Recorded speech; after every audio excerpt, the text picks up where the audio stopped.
Good evening, spirits and specters, and welcome to a truly terrifying session of Blood from a Stone, a tale of love and dread in RPG. My name is Philip, and I am your Dreadmaster, and joining me here are the players for the evening. Say good evening, players. Good evening, players. How's everyone doing tonight? I haven't talked to any of you up until right now, and there's no reason that we started a little later than we expected. We were just all, we all just got on right now. Oh, no reason at all. It was me. It was my fault. No, it wasn't. It was not your fault. Golly. Well, welcome, everybody. I'll also say this number is kind of crazy. This is chapter 63 of Blood from a Stone. It's a lot of chapters. It is.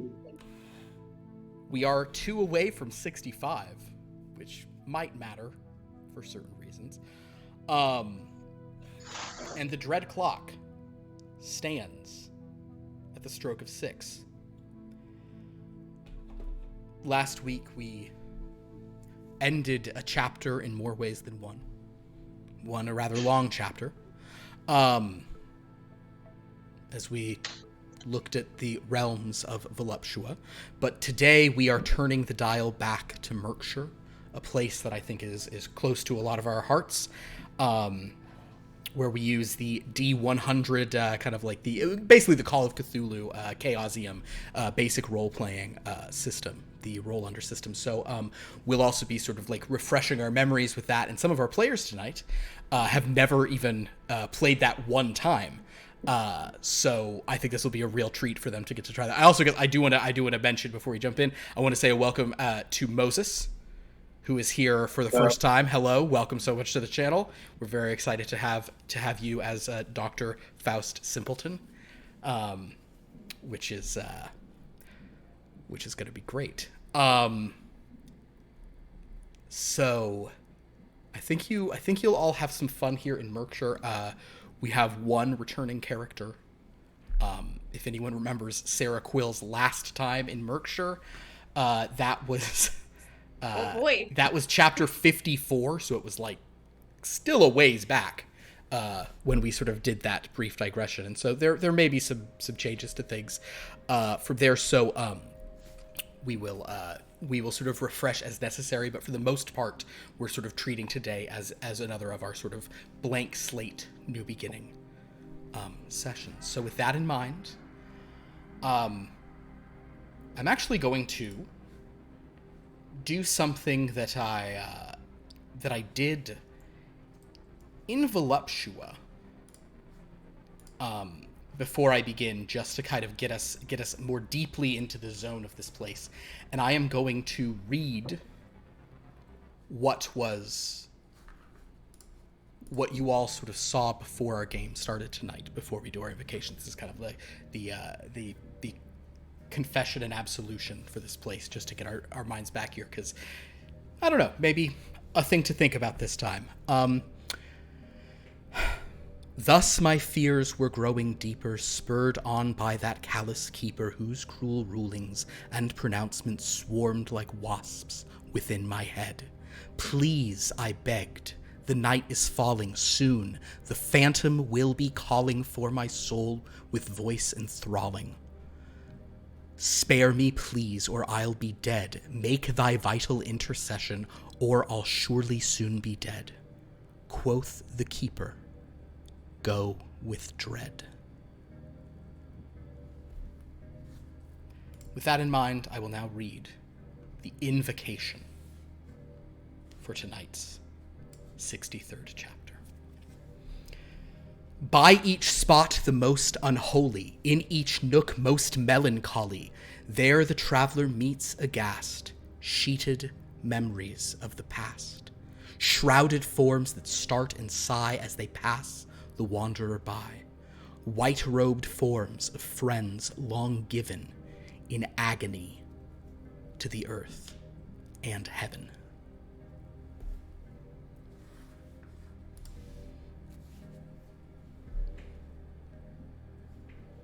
The mists are thick tonight. there is a carriage going up the Mirkshire coast.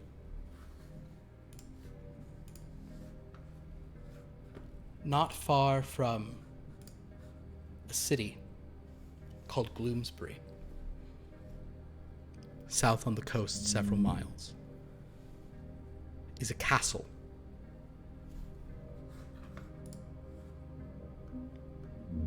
A castle called Caliginoira. I will actually put that into both chats for spelling purposes.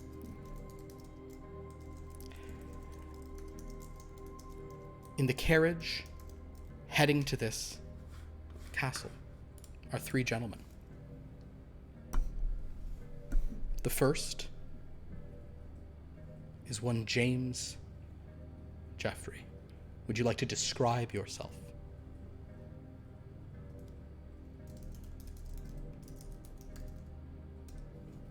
Oh, you're muted.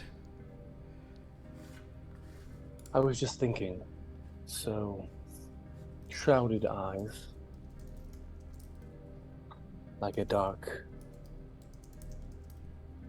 morning, a long black hair across my face, a troubled look, a stiff overcoat, a pile of papers, strong jaw, a slight smell of whiskey. Also, in the carriage is Dr. Faust Simpleton. Would you like to describe Dr. Simpleton for us?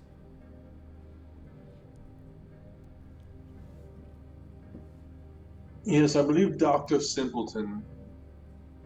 He has an unkempt look from sleepless nights, a lab coat, a white shirt with many stains on it, brown pants, shoes that don't match. But he has a quiet intelligence about him. Some would say maybe genius, but not for medicine. And I think he's just wondering why he's here and where he's going. Also in the carriage is Victor Moncrief.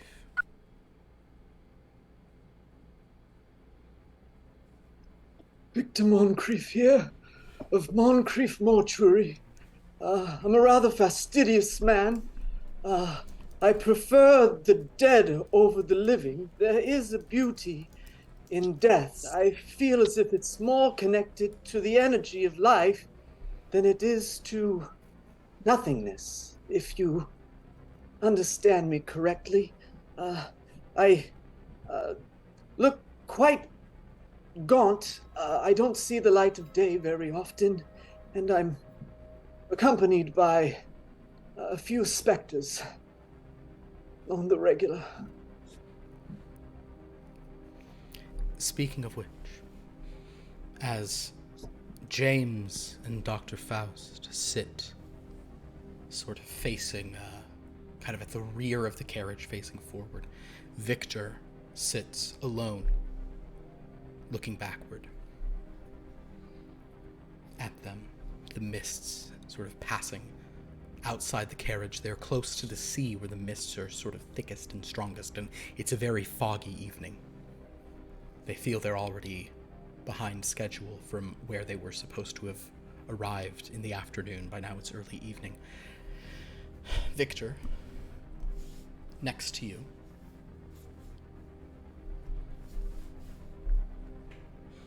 there's a sighing sound.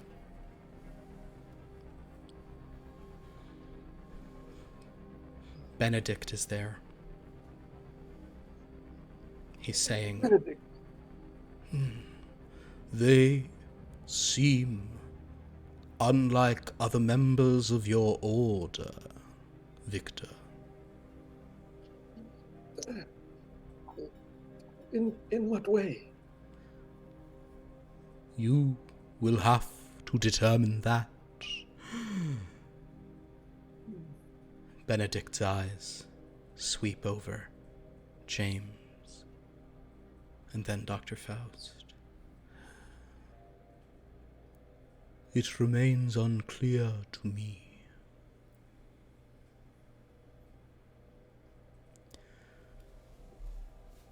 Well, you're dead. Many things are unclear to you. So, I'm sorry, what?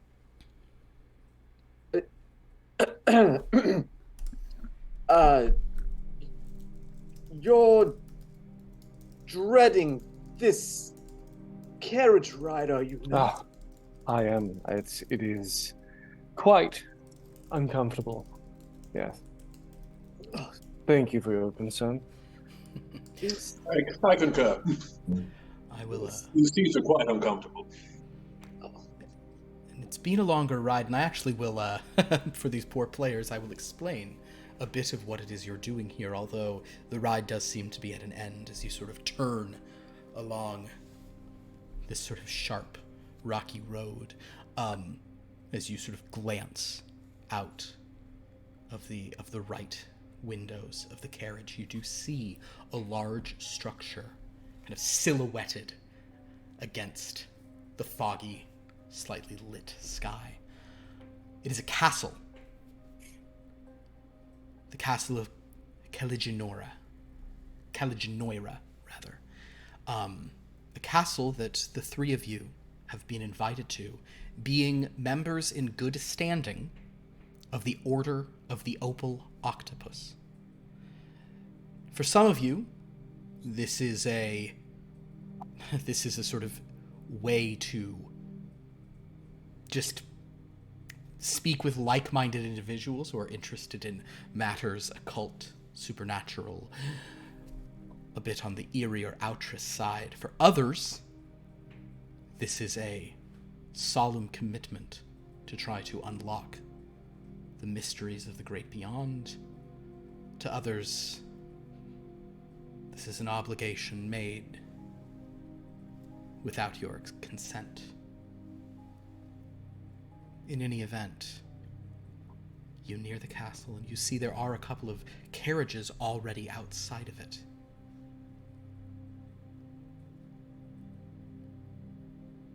Your carriage stops, and the door opens. There is a footman standing there. A young man, sort of dark hair. He says, "I'm to welcome you to the castle." He drops down the steps, sort of steps aside for you to disembark. After you, gentlemen. But of course. Do you need a hand, sir? I will be fine. Thank you. Are you sure? No, it's no trouble at all. Come. Yeah. Come. I must say, can you two hurry up? I need to use the restroom. Yes, of course. Yeah, feel free. As you all sort of make your way out, this footman just kind of steps back and stands there and says, "I'm glad that you're all here, sirs. I wouldn't want you to miss anything." Well, of course not. Shall we point us in the way to go in then? Yes? I pray there's something to see here. "Just one moment, sir. This way." He gestures not towards the castle, but parallel to it. "This way, sir." Is some trick, something? Some ruse? Trick, A sir? jape? No, I'm sure sir. the footman knows what he's doing. He No. leads the three of you sort of away from the sort of front of the castle, where you see there is another carriage. Other carriages are sort of towards the front, but this one is on the side. And in fact, you do see that there are a few doors that are open on the side of the building. Light streaming out from a lower floor. Out of this carriage, two footmen are sort of like sort of trying to pull someone out. You can hear and feel some kind of like struggling or fighting to some degree. It doesn't seem too angry, but there's an intensity to it, and there is this kind of older man standing nearby, just sort of watching this, kind of saying, "Careful, please, careful." You see that there is a young woman. She's kind of scraggly hair. She's wearing like a dress, but it seems a bit ill-fitting, and she's being pulled out. And as she's pulled out, you just hear her saying, "I never thought I'd be writing a letter like this. Things like this just don't happen to me. I'm typically a very reserved kind of girl. Despite what transpired that unforgettable night, it all started when I agreed to go with Tammy and Amber to the passion fruit bar." And she is being pulled away. Good man, what in heavens is going on there? What's the meaning of this? This girl, she does not deserve to be treated in such way. Are you? We never know, she might be ill. Are you all? Who knows Are you what all? things? You are all sort of, so basically, I'll say that you guys are about 10, 15 feet from the carriage, kind of on the other side. She is now being moved towards the castle. Are you, James, are you just observing this to your compatriots? Are you interceding? I'll take a few steps forward. I mean, certainly, there's decorum. Yeah? The sort of Is there the gentleman who was like with her, he kind of turns and says, "Yes." This seems a bit rough for a young lady. A lady is like a delicate bloom. She must be treated with care. You know? Like the dew upon a petal in the morning. He kind of just looks at you and says, "This young woman is unique. She's special. Her presence was required here, and the traveling has been rather disruptive to her sensitive nature and nervous disposition." Is that? Do I get the sense that that's what's going on? Why don't you here we go. Make a psychology roll. So, okay. What you're going to do here is, that is in the good old third column towards the bottom. It is a 53, which is over my 40. So you try to get a read on this gentleman. You are unable to determine if he's lying to you, if he's just kind of, a boorish, rude person. You're not really sure where he's coming from. I will say you probably generally, I'll say even with a 53, you get a sense that he's not someone who is used to anyone questioning him. Right. At the very least, sir, treat her with more respect. As I said, she's very disturbed at the moment. The entrance is that way, gentlemen, and he kind of gestures back towards the sort of large front doors of this castle. I'd like to take a look at our footman. Seems like we've been led astray. Footman? You glance over, and the footman who was with you, you don't see him anywhere. He probably went back over to the front doors. Right, of course. It's difficult to find help. I understand. Let us accompany you, sir. We'll go in with you. It looks like was planning on following this young woman, and he's like, and go ahead. What does she look like? What does she look like? She is young. She seems to probably be early 20s maximum. She is very kind of like very scrawny. Her hair is very long and unkempt. She is in a dress, but it is not a particularly fancy or nice dress.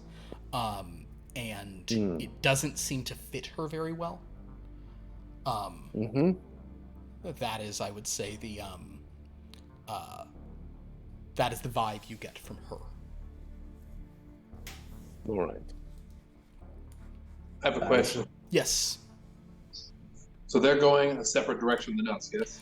Correct. They are sort of going to a side entrance on this castle. I mean, it's still a huge, grand stone archway, but it's not sort of the nice, big kind of entryway that you guys were being. Okay. And you said that there was light coming out of one of those side entryways? Yes, it's the one that they're taking the girl to. Okay. Yeah. I'd prefer to get inside. The elements aren't my favorite. Can we just proceed?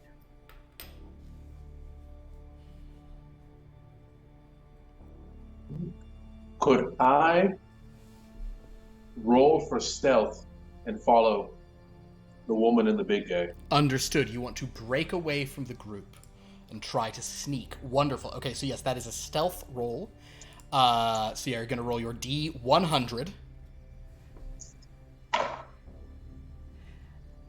And I will say that you probably will need you might need a hard success given how many people are around. It is night, so I'll say this is possible. You'll kind of double back and such. I believe I got 14. A 14 is in fact a hard success. So Dr. Faust, using some of his, maybe just using some of the physicality from previous passions and things he engaged in. James, are you trying to hide yourself from your riding companions or from everyone? Or sorry, are you only trying to hide yourself from this kind of man who's speaking to you, or are you trying to hide from everybody?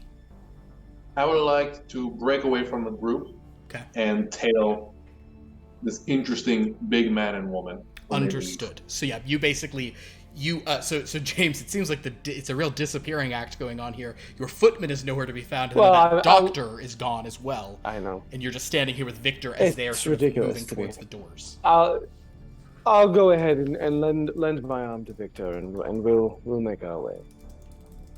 Come, sir. Very well. You have a heavy load, it seems. Like always the one. Like Atlas shouldering the world. I love it. So as Dr. Faust, you kind of sneak kind of along in the darkness, kind of moving from sort of tree to tree or rock to rock. They enter the doors. You wait a few moments, and you then kind of move up against the side of the building. There are now no footmen here. No one is here at all. And you are actually able to slip in with that hard success. You now find yourself in a sort of side entryway hallway. It's still pretty well maintained. It's not just like a service entrance or something, but it's definitely like a side gate of some kind. And you can feel that the footmen are carrying the young woman sort of up a set of stairs. You can kind of, you're still sneaking a bit, and you see that they're carrying her upstairs. That man walking behind, sort of saying, "Careful, careful," and the girl talking about, suddenly, this handsome stranger who'd appeared out of nowhere was asking if we'd ever done any modeling.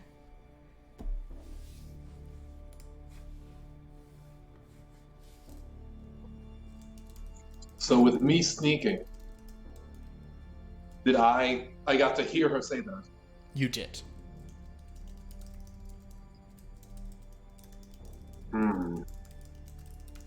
I will continue to tail them. Very good. Then we will come back to you in a moment.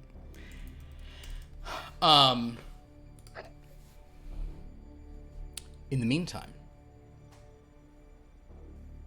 James and Victor enter the front doors, and you see that there are a small gathering of people from the Order of the Opal Octopus, all sort of wearing that little octopus pin that you all wear. Some are recognizable to you, some you've never seen before. You're sort of being greeted. It's interesting. This seems to be a rather somber gathering. This is not a typical kind of like let's all get together and have a drink. This is like you've all seemed to have been invited here for some strange reason. There's maybe 10 of you total.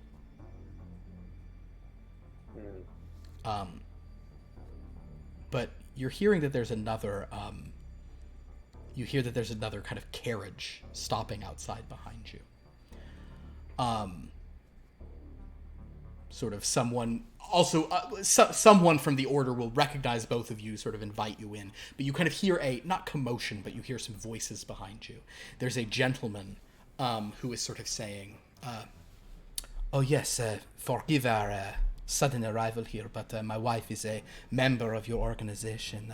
We were not explicitly invited to this place, but my darling, would you tell them of your name and your membership in this organization?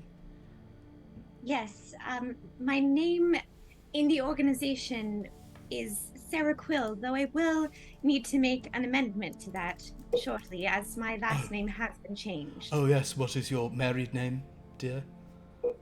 Sarah Renee. Sarah Renee. And your husband? I am Etienne Renee. It is nice to make your acquaintance. Are we... well, yes, you're welcome. Of course, we are familiar with you in our roles. Although, Miss Quill, that is Miss Renee. Mrs. Renee. Oh, Mrs. Renee, I'm so sorry. There was a matter in Thatchford cum Laugrave. There are several members of the order unaccounted for. Were you with them? No, unfortunately I wasn't. There were several unfortunate mishaps there. Mishaps?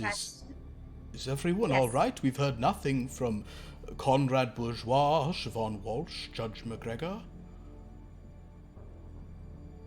I don't know what happened, right? At this point, sort of Etienne will just put this hand on you with that kind of just that just absolute handsomeness. And kind of, James, if you're turning around, you see this incredibly gorgeous man with this like slicked black blonde hair, with a young woman, and he is basically saying that is it is my fault. Forgive me. I sort of swooped my fiancée away a bit prematurely from her investigation, so unfortunately we cannot explain anything. But I'm sure her friends are all right. Perhaps they are simply having a good time in the countryside of the Mirkshire. Huh? Well, I certainly hope so. We both do, my darling. But no, I don't know what happened. And I'll look to Etienne and say, perhaps we can get filled in later. Of course, I would like nothing more for you to find your friends. Hopefully there are some other of your friends here. He kind of guides you in and sort of sees Victor and James and says, good evening, gentlemen. Hello. Very pleased to make your acquaintances. Good evening, Mrs. Renee. Yes. Victor Moncrief, Moncrief Mortuary. So nice to meet you. It's my pleasure. How do you do? Hello. Yes, James Joffrey, yes. But my friends call me James. A pleasure. Yes. And- You like the face of an open morning are quite exquisite. Oh, well, thank you so much. A romantic, sir. It is lovely to hear you speak such ways. This is my husband, Etienne. How do you do? Very glad to know you, sir. Etienne. Victor Moncrief, Moncrief Mortuary. Victor Moncrief? Mortuary, a most somber and important practice you engage in, sir. I do take pride in my work. Yes, the dead require love and attention, just as the living do. What a refreshing perspective.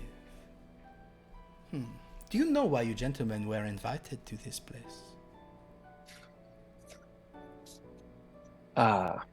Well, I suspect that you might know more than I. I know nothing. I am not even a member of your organization.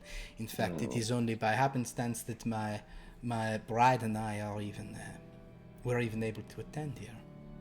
Well, you and I share that, then. It's only by happenstance I happen to be here. Huh? Mother is quite adamant that I go to these things, but This is not It's your fine. passion. This is the passion of another. Is this? yes. I see. Well, Hmm. hopefully But you will good find. for the family, you know. Hopefully you will find good diversions while you are here.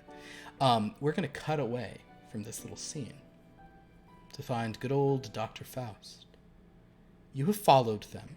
Once you've kind of got to this section of the place, with your 50 in stealth, we're just like, you're kind of, provided you're not like screaming and making a lot of noise, you're able to kind of follow, because this young woman, she is pretty agitated. She's definitely kind of like, like she's still saying some strange things. Right now she's going on about, the drop-dead looks from snotty, maybe jealous females. Turn-ons, taking a long hot shower. When my boyfriend joins me, it's even better. And the man who's like with her is saying like stop, no, please don't say any, blast it all. Never mind her. She's a nymphomaniac, you understand. And you kind of, you're just hearing these weird things of this. Dr. Faust, I'd actually like you to make a spot hidden roll for me. That is in the furthest over column. It's right above stealth, actually. Okay. We got a 56. A 56 is a success. Well done. And I see you're clicking boxes. Very good. Yes, Andrew. If you succeed on any things, make sure to click boxes. I don't know that you've succeeded yet. But just it's a reminder I want to give because we are doing this new D100 system. So yes, as soon as I do that, I'll do that. Yeah. The roll. Dr. Faust is an active character. So Dr. Faustus, with a normal success, as you sort of watch, you're looking. You can tell that even though you're kind of like hiding and just watching them through, stoned banisters and balustrades as they're going up these switchback stairs, you can tell that this man, this kind of older man who's overseeing this woman's placement, he is writing in a book. Almost like whenever she speaks, he's writing it down.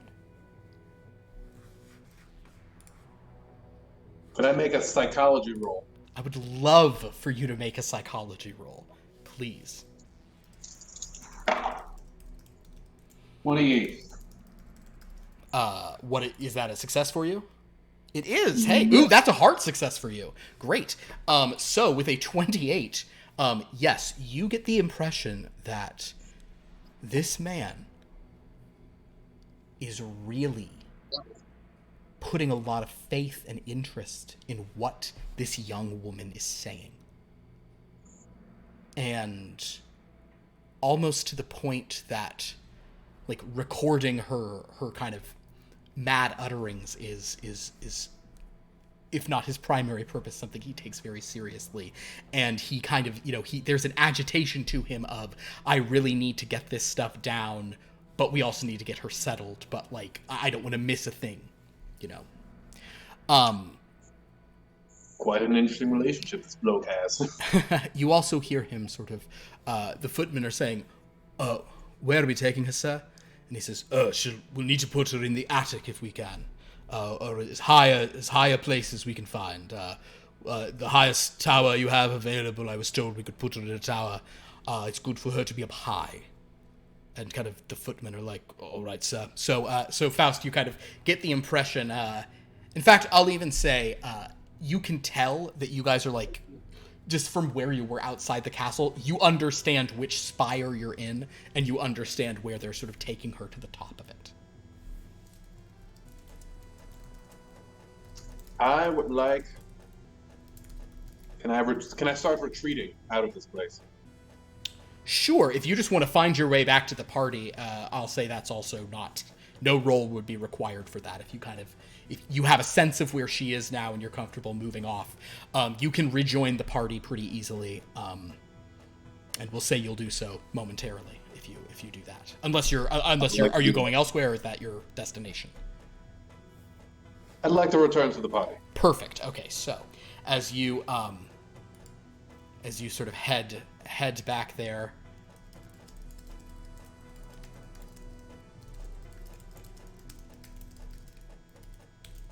We will resume with James, Victor, Sarah, and Etienne. Good old Etienne. Who doesn't love Etienne? You know, that guy's great. No, I think it's Andrew's favorite NPC of all time. Top 5 at least. But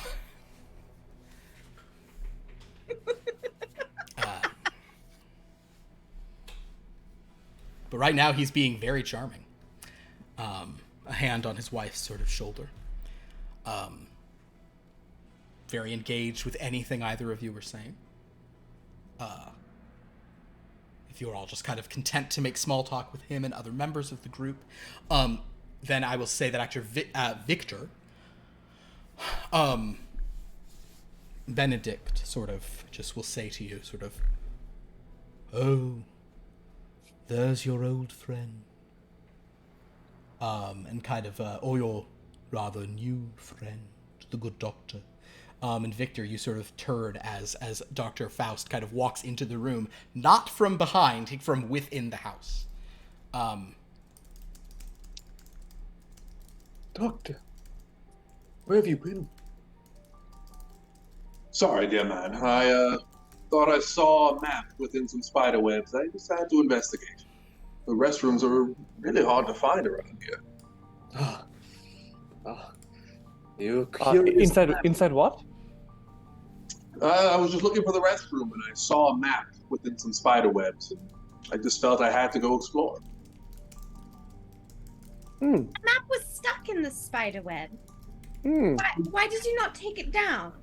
No, you see, it was hidden deep within. If I remove the spider webs, I lose the path. Well, the spider web you'll is excuse me. very thin. What do you mean by it was deep within? Because I don't have it. Cobwebs are rather thick, though. Cobwebs can be rather dimensional. I suppose it depends on which type of a spider created the web, don't you think, Etienne? How was your journey here? My journey, it was rather eventful. Let's just say that. Also, who is this young lady? I don't think hello. you've met. My name is Sarah. This is my husband, Etienne. Bonjour. It is. I am most intrigued as well by the maps and the spider webs. It seems it is a stark reminder of the mysteries that await all of us, that are hidden, that we can see if we but look. It's a fascinating concept. I've been seeing maps and things since I was a dear boy, a young child. It's a gift and a burden that I have. What is it the maps lead to, Doctor? That's why you follow them. I need to find out. Oh. Well, you are a daring individual, it seems. I appreciate this. I need to get all the excitement I can. This boring life I live. As a doctor? Medicine was never my passion. It's simply something I fell into. Well, passion is important. Sarah, you feel Is it though? You feel fingers kind of look down the small of your back. It's interesting how the light touch, but the warmth that's inside of it is intoxicating. Yes, well, I hope that everyone here is able to find their passion. And she'll look lovingly at Etienne. What is your passion, Mr. Joffrey? Well, I've always felt that passion is fleeting, is it not? Duty is really what binds us together, like glue. Can duty not be a passion? For some it is an anchor, a weight, a rope. Well, that sounds very heavy and unpleasant. Quite. Yes. I think That's I what can gives relate it to that. gravity. But anyway, I applaud your passion. I hope that I may at some point find my own. As do we. And there's nothing to inspire passion like a good mystery, and it does sound like we may have one on our hands, what with the spiders giving the doctor maps and whatever is going on here. I mean, I certainly know that a good mystery has led me to the greatest passion of my life. Mysteries are a wonderful thing to unlock with friends, to unravel, to uncover. It seems to be the purpose of this organization in which you all, gentlemen, find yourselves. My bride is also a member of your Well, this order. definitely seems like an interesting castle. How so? It just has an aura to it, let's say. A lot of interesting individuals. Seems like a good time to distract from the bores of daily life. And Victor, your passion is death. Well, more or less, but it's really about individuals who have entered the afterlife. It's important they cross that threshold with dignity and beauty and peace. More or less death, yes. I'm a mortician. What by trade, family business. I am interested in the occult as well. Yes. How wonderful. And she'll nervously glance at Etienne. Etienne is just kind of looking at this guy. He seems very intrigued by all these people. He's looking around to the group in general. I must say, you're quite the rambler, Victor. I've been known to tell a story or two a bit too long. Well, that's quite all right, Victor. I'm known to go rambling on myself about nonsense and just go hither and thither with my stories. But your voice is so mellifluous, no one minds when you go on and on, my dear. Oh, well, thank you, dear husband. Okay. Thank you. It is at this moment, sort of walking up to the group, is that original footman who let you in. He's kind of walking up to you all. However, he spots Sarah, who, with her spot hidden roll, sees him before he can move away if he chooses. So, Sarah, you lock eyes with someone you have seen before. There's a footman named Walker. And Sarah had some encounters with him. I do believe that when certain revelations about Walker were made, Sarah was laid up. I believe it was Sister Mercy who was more engaging with him on those points. But even so, you recognize this young man. So he kind of he sort of just pauses. Master Walker, you have found new employment here. I take that back, actually. I was wrong about this. Okay, never mind. No. You can sort of say that, but no, you were I might be wrong about the timing of this. No, never mind. Yeah, you were down. You were down. You heard some weird comments about him, but you were there for the conversation. That's right. For those in the audience who've not been here before, it's confusing because I was two characters in Mirkshire, and one was there for some stuff, and the other was there not there.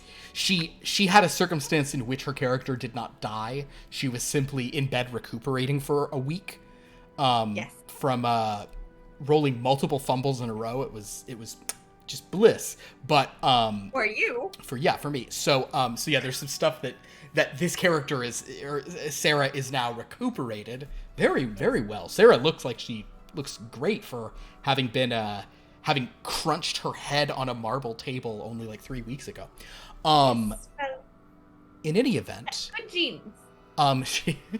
I'm well bred. Precisely. But Sarah, you sort of see this man, and he sort of pauses and says, yes. Hello, Mom. Hello. How are the others? I'm afraid I left my last place of employment, Mom. I was just, he kind of stares at Etienne for a moment. I was... Oh, yes. This is my husband. Hello? Yes. Hello, sir. He worked at the house that I was previously at with my very dear friends. But I do understand why you left. It did get quite disturbing there. There were quite a lot of occurrences that were less than comfortable. I could see why. I was just going to say to the gentleman, he sort of turns to James, Faust, and Victor. There is I thought you might enjoy looking at some of the artwork here in the gallery this way, particularly some of the Baroque sculpture towards the back of the room. He sort of gestures to an open door. It seems like several of the doors on this floor, some kind of like areas where people host things, are open, and he's gesturing into one for you all. But no rolls are required to tell that this man sort of seems very thrown by Sarah's presence, and he kind of looks from her to Etienne and then says, if you... just a thought, sirs. And he just goes back into the crowd. It was so lovely to see you. You know this gentleman? He was a footman in employ at the bitter end at this. Yes, he was just a friend, in passing, not a very dear friend or a very good friend or a very best friend. Of course, no. But I'm glad you got to see him. He seems a bit odd, though. Well, his former residence was rather disturbing in some ways. I can certainly attest to that. Of course. He kind of just smiles at the three of you. Well, come on, let's go see this artwork. Yes, we'll pass the time, well, at least. Very well. Very well. So, Sarah, do you kind of... Etienne will go where you go if you go in that room. I'll follow them. Very well. He will kind of shadow you. So the five of you enter one of these kind of galleries on the lower floor. This one does have several pieces of sculpture in it. Oh. Go ahead, Sarah. Does Sarah have an idea why she's there? Or does she not? Sarah, I'll phrase it that you and Etienne have been enjoying some time together since your marriage. Mm-hmm. It came to your knowledge that there was a gathering of this organization. We'll say when you were having dinner last night, you discovered that this would be happening while you were eating. So you, he said maybe it would be a really fun thing to go there if you're a member in good standing of it. Perhaps you could get in and this might be a fun time. Okay. Yeah.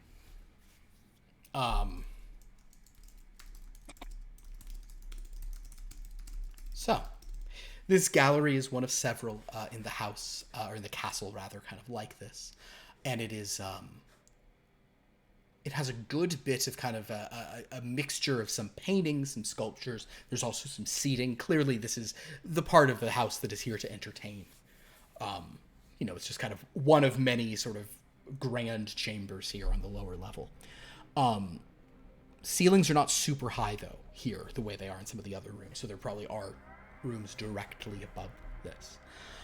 You can tell that sort of towards the back of the room, there is a bunch of Baroque, kind of very complicated, ornate sculptures.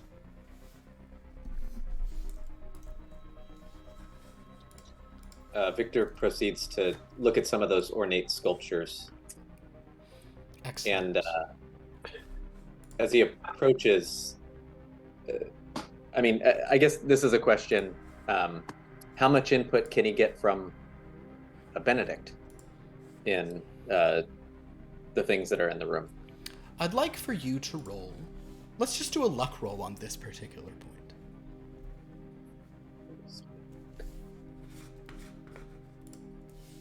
Wait, where is my luck? Wait, is that at the top? That's right. Okay, my bad. Didn't make it. Understood. I'll say that Benedict at this moment, this is not something he won't particularly have expertise on these points, and he does not seem to be in here with you at the moment. But as you're all Can I look? Can I look with my art? Oh yes! Oh my gosh, I forgot about that. Yes, please do.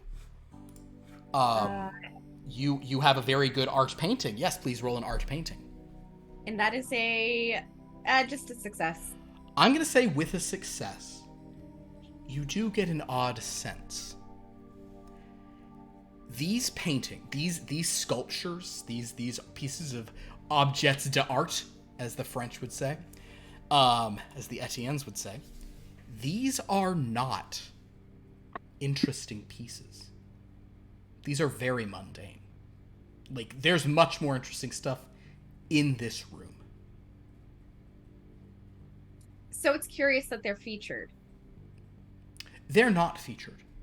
Oh, okay. They're just chilling. What is curious is that you were directed to them.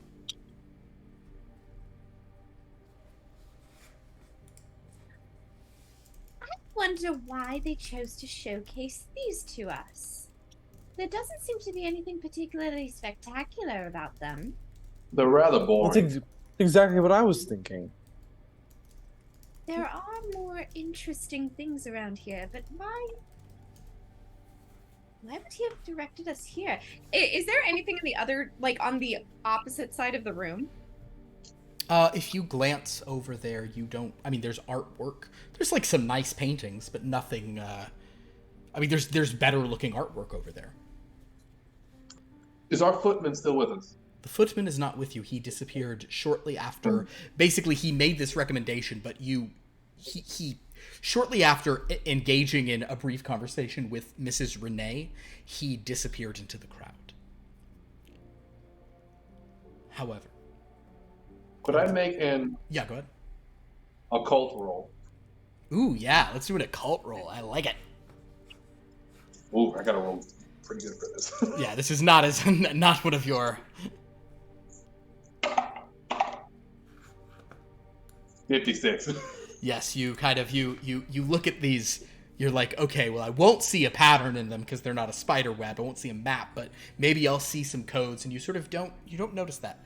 However, as you're here looking at all these things, I want all four of you to make a listen roll. Yes. Of course. Oh. Yes. Regular success. Regular success. Regular success. So 3 out of 4. So we'll say Victor, Victor maybe doesn't... Victor has very sharp eyes. He's not as... Yeah. You all, however, there's an odd sensation. As you're standing here in this corner of the room, you hear the sound of a door opening. And footsteps. And then voices. And Victor, I'll even say you hear the stuff you just can't quite make out. You make out like every third word. But it would appear that in this spot, you're hearing something from somewhere else. And in fact, you hear someone sort of walking in and saying, all right, I've got her settled upstairs in one of the high turrets. I gave her a bit of laudanum, and she's dreaming again, but I'll try and find out whatever we can hear. I hope that this... this is a voice, by the way, that James and Faust is very familiar to you. Faust, even more so to you because you were listening to it for longer. This is that gentleman who was outside. Who was with the young woman. The guy who was kind of, yeah. But he's sort of saying, I hope that the journey has not addled her too much. The things she's been saying for The past couple of days have been odd, but on the journey they've become, well, they've become obscene in certain ways, I would say. You hear this other voice, and you guys kind of all do get the impression that, you know, like you're listening into something. In fact, I'll tell you what.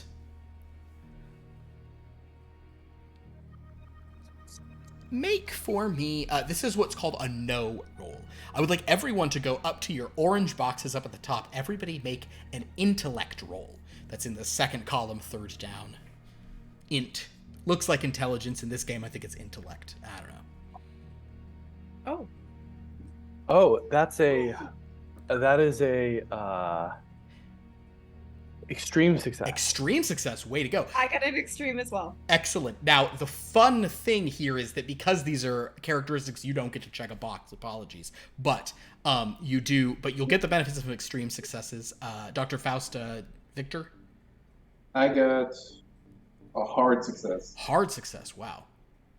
And I got a regular success. So you all, Victor, even not hearing everything, you're sort of putting it together. But I'll say, this is a circumstance where there sort of are. I'll do it like this. Okay. All four of you can tell that from this spot there exists some kind of, you know, trick of the acoustics.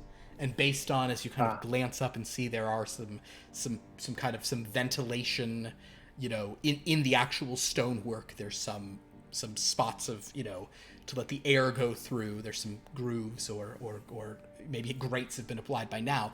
But you can tell that in this spot, you can hear another room.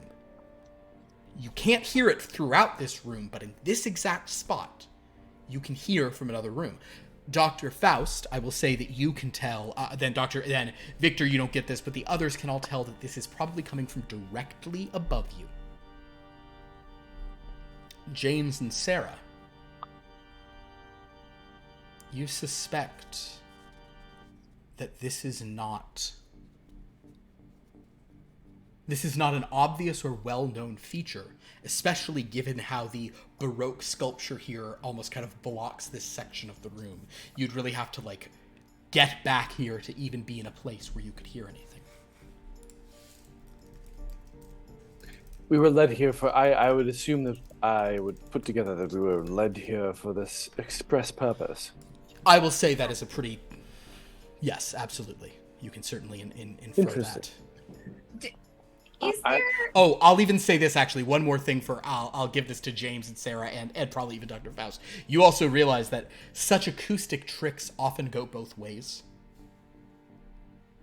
So you may want to, like, if any of you sort of start talking or saying anything, you guys might want to, you know, quiet and listen just so no one above you knows anyone's talking. Or knows that anyone's listening, rather. I think...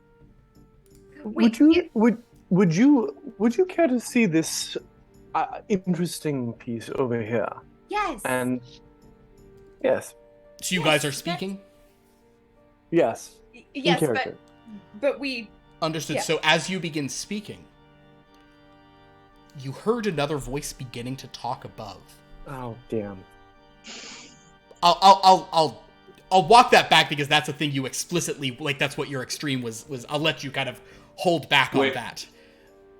Yeah. I mean, we want to get as much. We want to slurp as much as we can. And we're also trying to pretend like, if they can hear us, we're pretending like we can't. That's the. Yeah. Oh, you're just talking as if you're looking at normal stuff. Okay, understood. Yeah, Faust, what were you gonna say? Oh, if that was gonna cancel it, I was gonna say maybe I do like a super aggressive action, just put my hand over both their mouths. I think there's sort of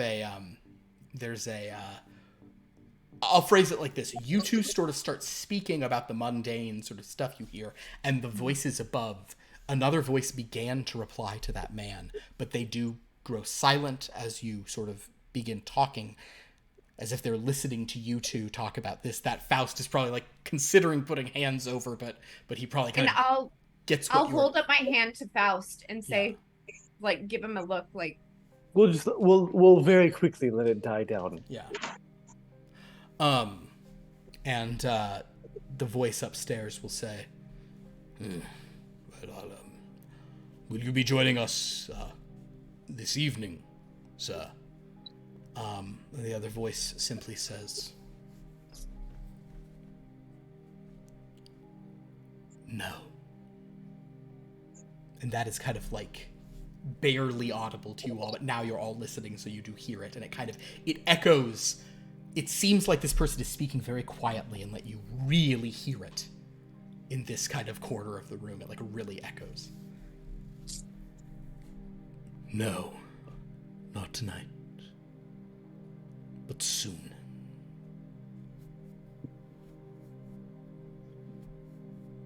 I have not finished my reading. Of course, sir, yes, I understand. Well, thank you so much for having us here. I'm very happy to be here for such a monumental occasion. Yes.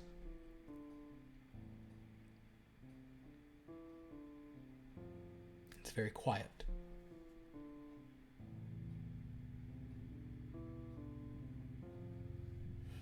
Are you backing out of the area? Yeah. Okay, cool.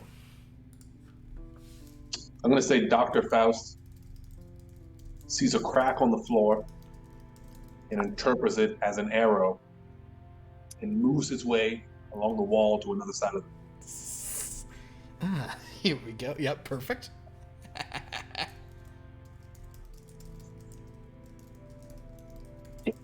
Did you hear that? What was that all about? I don't know. What is the momentous event? This, to my knowledge, seems to be just something that was supposed to be a fun Order of the Opal Octopus event. Of course, always with these societies, there's always the event and then the event within the event, right? Like a wheel within the wheel, like an onion, like the multiple layers of an onion. You enwrapped love in metaphors. I'm sorry? Metaphors. You enjoy them quite a bit. Oh, it's quite all right. I take things very literally. I do wish that I could suppose I enjoy them, yes. Yes. So the events are like onions, and there is the event that is the outer skin of the onion, and then you peel it away, and there is the other event, like, and then you peel that away, and there can be like the after party, which is very fun. However, I think that what they were talking about was the bulb of the onion inside. Yes, exactly. Yes, that it the takes bulb, a lot of layers root. to get to, Yes. because we aren't aware of what the big event is, and she'll just turn to Etienne. I want to say... Am I onto something? I want to say Dr. Faust is listening to these two talk while crawling on the floor, looking at cracks, and thinking they're both total weirdos. I will actually say that, yeah, Etienne is probably, honestly, probably didn't hear everything you just said, Sarah, as he's watching the good doctor.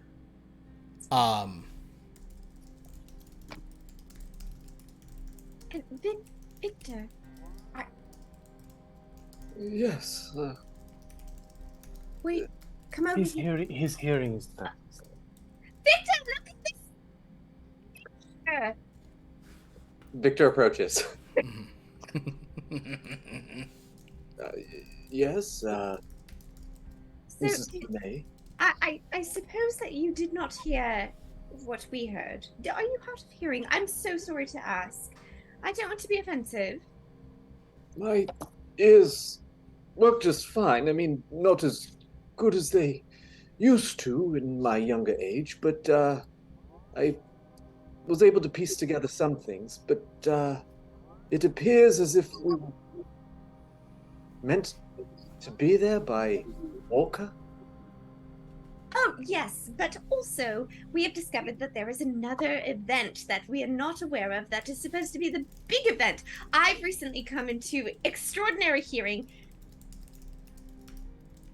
I can hear very well. I always have been able to hear very well. And I just heard that from above. Event? What big event? Do you have any idea of what they reference? Well, no, we just wanted to gather all of the information from our present party to see if anyone had any ideas. And the dear doctor might have some ideas if he would stop crawling on the floor and come here and look at this painting as well, because it's so lovely. But I swear these cracks go somewhere. I'm sure they do, good doctor. We do have to look at this painting because it's very beautiful, and I think we should all look at it. It's exquisite. I'm coming.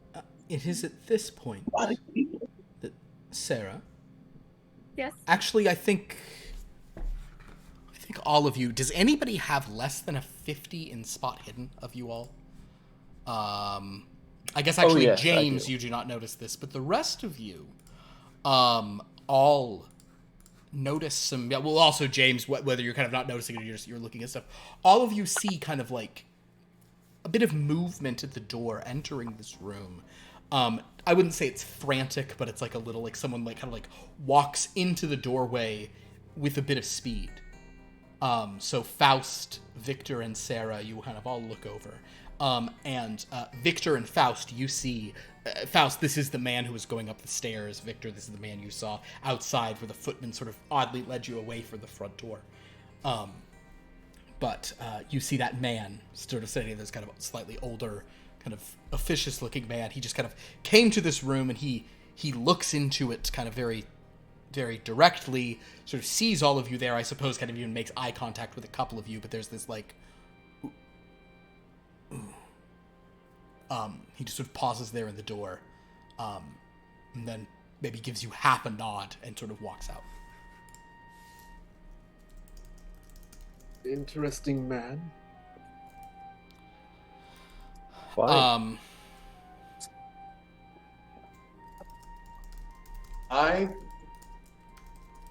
Can I choose to tell the group what I saw earlier on my sneaking? You may tell them whatever you'd like, absolutely.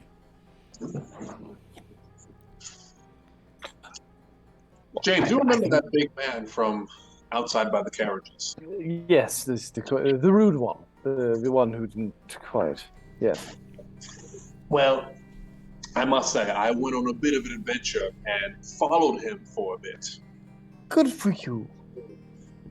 I Good mean, for this you place to seems just so throw boring. off the shackles of duty. Good for you to strike out on your own. That's the very spirit of the opal octopus. Is it? We're all here in the spooky castle. I said, might as well have an adventure. What's the worst that could happen? This gentleman here who just walked away, this is who you followed. I'm curious. What have you found out? Well, in a different part of the castle, I saw him doing a few suspicious things. And I thought maybe we're all here at a secret society. Why don't we have ourselves a bit of an adventure? All right. Let's do it. Yes. Victor, we're going on an adventure. Adventure? I don't believe he's hard of hearing. I think he just doesn't have like a 70. I love it though. It doesn't matter. Honestly, Renee in his most like modern day thing is he's doing the equivalent of like babe. No. It's all right. It's all right. Okay. Victor, listen to her. Listen to her. Oh, right. An adventure. I am with you. Yes. He probably thinks she's a little. I mean, she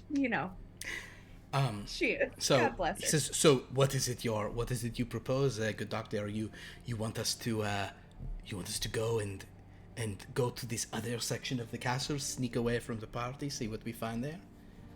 I think we all can agree this party's getting a little dull. Why don't we just follow the big man? Yes. You know what? Yes.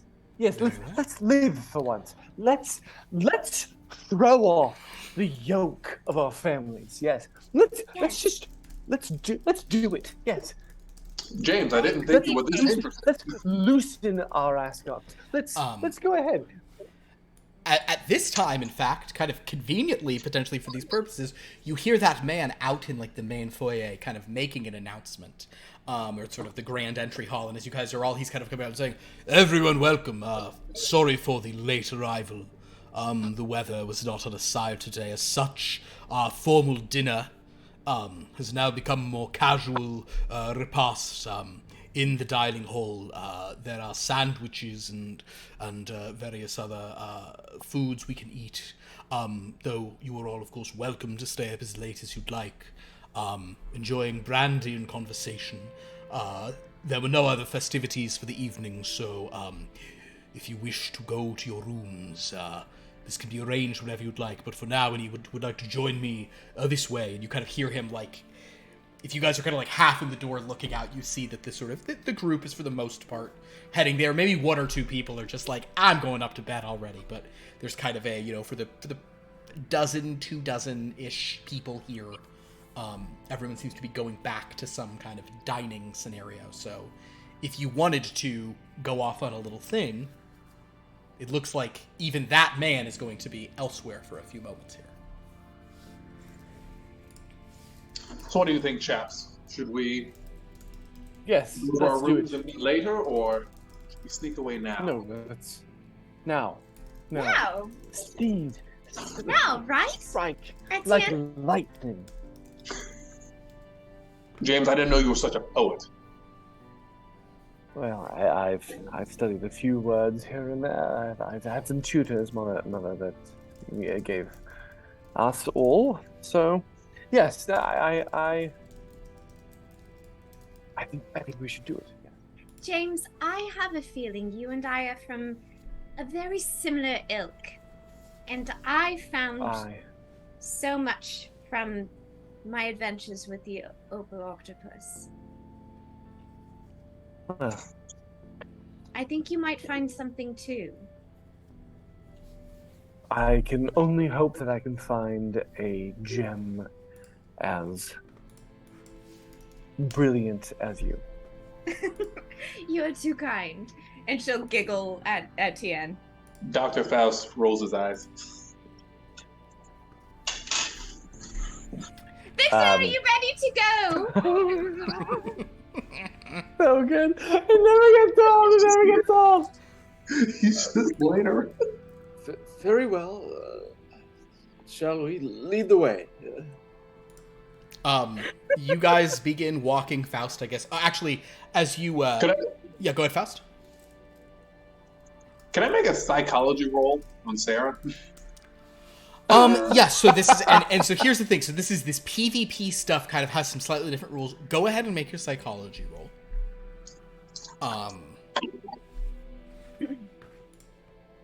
35. 35. So that's a regular success for you. Sarah definitely seems like someone who is her excitement to be here is genuine. She does seem a little like on edge or like confused and kind of like dancing around points. You think it's not impossible that a young woman such as her, I think she might have described that she is recently wed.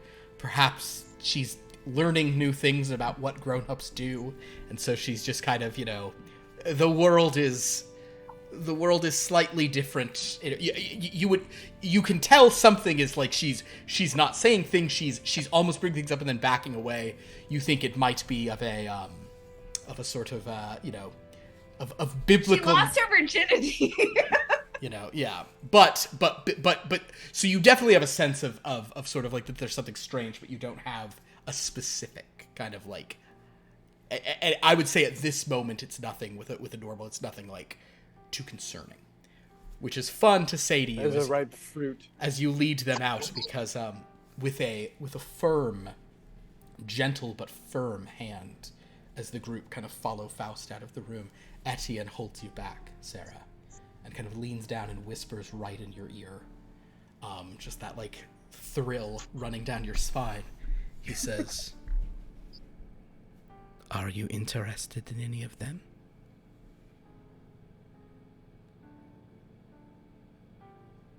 James seems very interesting to me. For what? That remains to be seen. He just leads you out. After them. So, Faust, you're going to kind of lead this group to that section of the castle.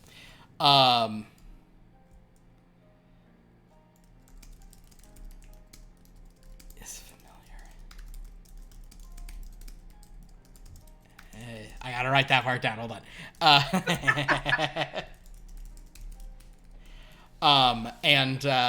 As you sort of lead the group,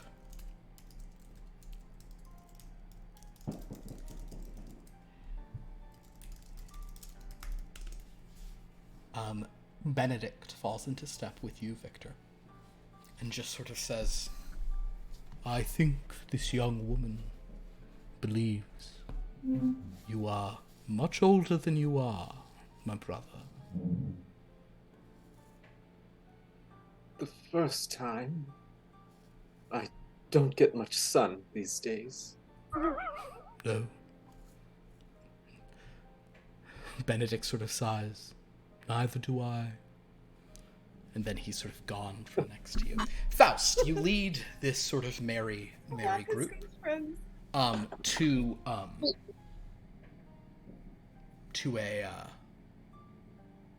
kind of that hallway that you were in, where up above you saw them taking this woman. At present, there are no footmen around, no other servants or anyone.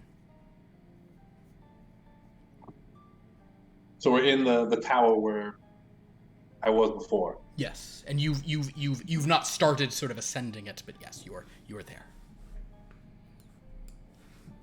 So this is where I saw the big man take that strange woman earlier. She seemed quite troubled. What do you think, James? What do you think of our ragged friend? I think that it is an injustice to treat someone of the feminine persuasion in such a way. I think that we should go and... this is thrilling, isn't it? I think we should go and breathe, James, breathe. All right. We're getting a little bit excited. So you, James, are you proposing we potentially mount a rescue of this maiden locked in the tower? The rescue is a bit... I think we should do an investigation, Etienne. Don't you think? I agree. Rescue's a little much. I just wish to know more about her. Well, you never know what might come out of a rescue. And she'll bat her eyelashes at Etienne. Yeah. And you see James sort of begin, his neck begins to blush. I would say Dr. Faust begins leading the group further into the tower. Understood. Yes. You go up sort of it's probably 5 or 6 stories you'll have to be going after 2 or 3 stories as you're sort of going up these stairs. Kind of that cathedral staircases, so they're sort of open but then kind of enter onto these long, chambers. As you get to the 3rd floor,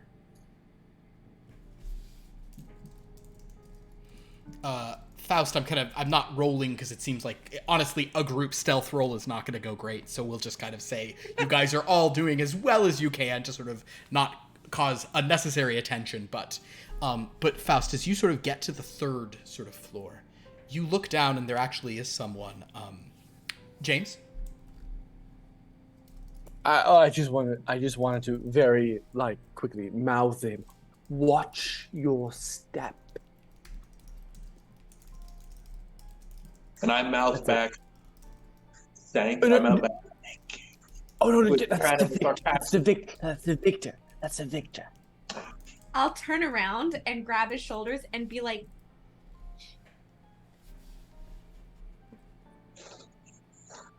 It is, my darling, I believe he, okay. Well, he's old. He can't hear. I'm pretty sure he can. I can hear you very clearly. No, Yes, he's It's okay. all right. He's a little bit. I'm so sorry. He's- I'm so sorry. I do not even believe this man is 60. Okay, it's it's fine. So as you guys begin sort of getting to the stage, I think Faust is frozen. We'll hopefully he'll be back here in a moment. But as he leads you to the sort of third floor landing, you do glance down, and there is someone sort of on the third floor landing who kind of looks at all of you.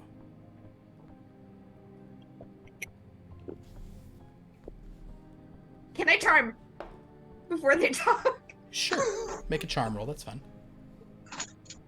It seems to be charm roll. That is an extreme success. Extreme success. All right. You see it seems to be a woman probably in her like 40s or so.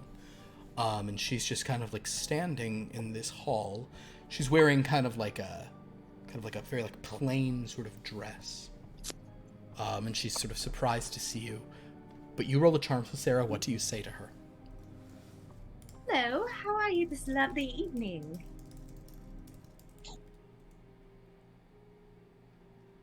She takes a few steps forward. I'm all right. What are you doing here? Oh, we're just looking about the house. It seems like a lovely abode. Do you know anything about it? The castle? Yes. Yes. Are you guests? Yes, we are. We were invited for the event tonight. There's an event tonight. Oh, yes. I'm so sorry you weren't informed. I can go grab you a sandwich if you'd like. I believe there's some in the dining room. She takes a step forward.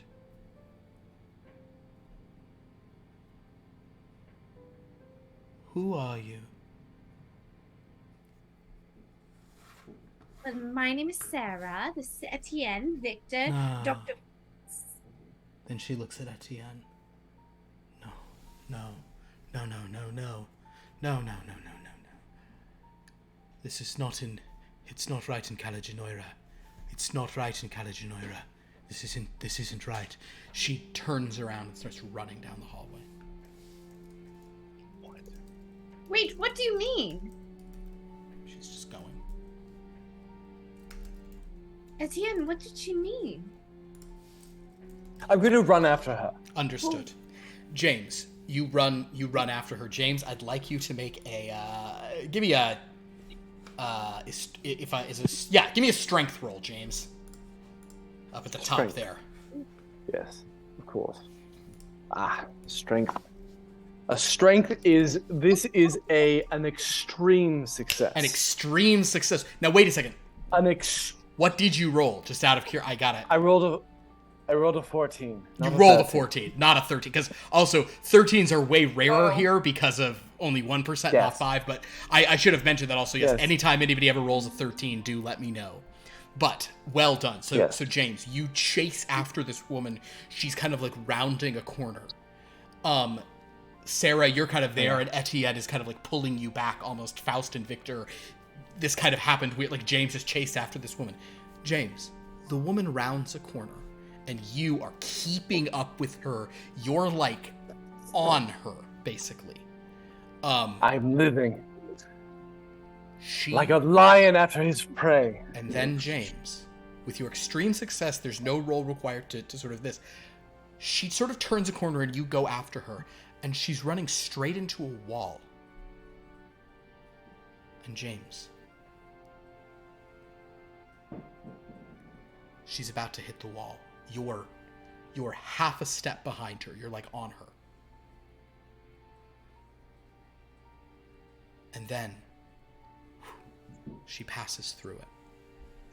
Now with your extreme success, you're able to stop yourself at the solid wall. You don't hurt yourself, you don't run into it or any kind of thing like that. However, she's gone. She was like you could have reached out your hand and grabbed her, and instead she's gone. I need you to make a sanity roll for me. This makes no... Oh no. Oh wait, actually... Is it a 13? No. Oh. Sanity. It's an 18 on the dice, so that's a success. An 18 is a success. So, James, you sort of you run here, and there's this moment of and you manage to just keep your wits about you. You know that you have just seen something impossible, but you are not going to be taking any sort of like penalty from what you've seen. There's no right loss of sanity, but there's definitely a like what just happened. Right. Well, like a freshman on his first exam, it's better to think not very hard about it. So we'll just let that go.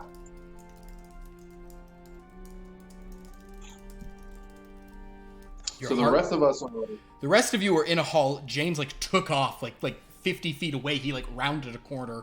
You've heard nothing else. Etienne and Sarah are kind of standing, like Etienne's pulled Sarah back onto the sort of steps. I'll default to Etienne. Yeah. And so Faust and Victor, James will check in with what he's doing, other than just like hearing his heartbeat at his chest. But he's kind of just, I can't think about that. Faust and Victor, what are you two doing?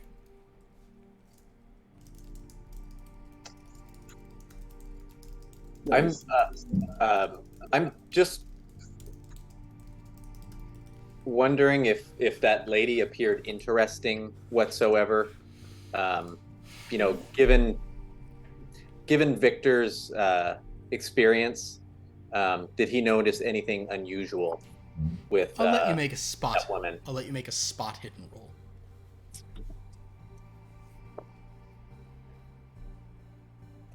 Failed. You're good at those too, right? Oh yeah. Shame. I'll say Victor, given the distance, you couldn't tell. She was you really just saw a shape and heard some words, and she was behind Sarah, and then she ran. Poor eyesight. Yeah, they'll chalk it up to poor eyesight. It was really just the positioning. She was in a room when we saw her, and she ran away. She was like in a hallway. It's kind of like you came up the stairs, and there was a hallway for the third floor, and she ran away from that. James, do you return to the group, or are you going to stay there a while? What's your... Yes, I'm going to return to the group and say...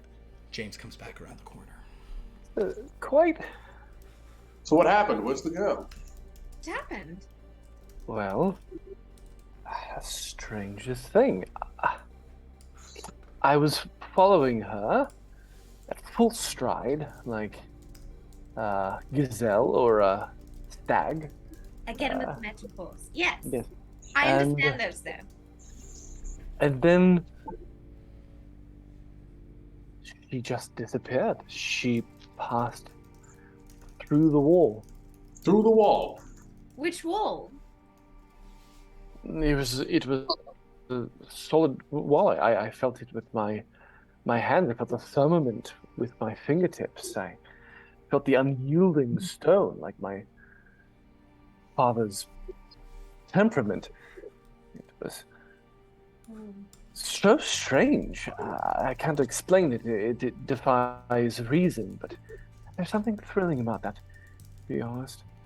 A release. Through the wall, you say? Yes. No, I'm sorry. Through the wall. Oh, he can hear. Through the wall. Victor, I'm so sorry. I set this precedent. James, he can actually hear. Well, yeah, I mean, I get you. I appreciate your consideration. I wonder, could entertain the idea, could she have been an apparition of sorts, or a projection? I mean, if such things could be, I mean, that would be like admitting the existence of life. Rare and ridiculous. Is that not why we're here? To exploded. Wait. What was so funny? Yes. What? This is quite strange. So sorry to interrupt, Doctor, but Victor, are you okay? Was it that I offended you? Because I do apologize, because sometimes I do very strange things when I'm uncomfortable, and sometimes I laugh at inappropriate situations. One time I was at my aunt's funeral, and I couldn't help but laugh because I was so sad, and I didn't know what to do, and everyone was crying, and it smelled rather strange, like flowers and death, and I just didn't quite know how to handle it, so I just laughed instead. That's what I did during my father's funeral, actually. It is quite all right to have multiple reactions at a funeral. Victor, do you need to sit down? Oh, absolutely not. No, it was just an inside joke. Perhaps apparitions. They do exist. Have you seen one? Madness. Oh, it's not madness. Why are you a member of the Opal Octopus, the Order of the Opal Octopus, if you don't believe in such things? You must believe in ghosts and vampires, in apparitions, in various other specters and magical beings. I tentatively believe in ghosts. I believe one pushed me down the stairs when I was younger. Oh. And it's going to ruin my rugby career. It made me go into medicine. Oh, I'm so sorry. But medicine is very lucrative. It is, but it is a profession for small men, though. I think that's the first thing you said that I agree with tonight, James. Only a fool would. I can't. Only a fool would pursue medicine. I agree with you. I like the cut of your jib. It seems a west to me as well, as far as... Yes. Do you all wish to continue upstairs, or have we had enough excitement already? Well, what do you think, Etienne? This was not the woman you were here to... You saw already, my friends? This was not her? I don't believe. No, it's this woman was the woman we saw before was a maid. Younger. Yes. Of course. Well then, shall we carry on up? I believe we must. I believe we shall. Especially to prove the existence of these ghosts. And perhaps later we can look for the Spectre Woman. How fun! I must say, Sarah, you're quite chipper for someone in such a supernatural situation. Oh, I have varied experience in the occult and the afterlife. I am a mortician. Yes, you deal with that. I suppose it wouldn't frighten you too much to see them still walking around. Sarah will glance at Etienne. He's given nothing away. He's just looking at these people, kind of just being as charming as he often is. You guys get a little higher, but then, when you get toward sort of the upper level, I'll say you haven't been detected or anything, and you're probably trying to keep it low. You do hear some movement above you.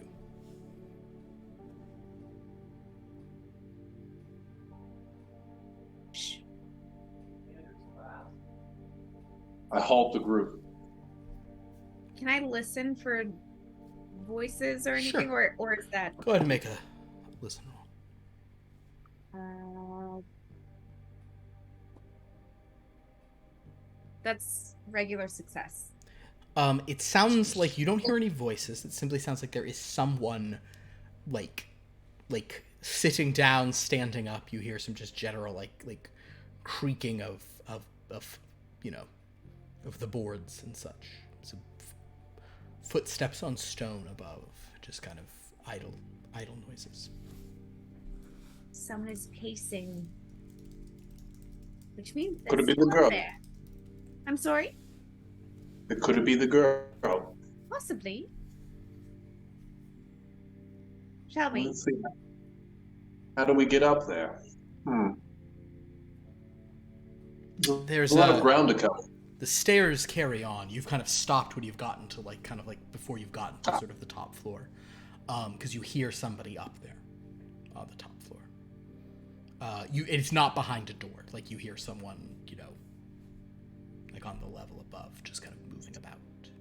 Shall we carry on? And she'll look to Etienne for approval. If you wish to, or do you wish to get a better look of what is up there? Is Sarah like holding on to Etienne, like arm in arm? Or... Yeah, just kind of like on his arm. Yeah, just kind of nothing. Not like he's not supporting her or anything, but yeah. Would we all be able to, or just you and I go and have a look? Or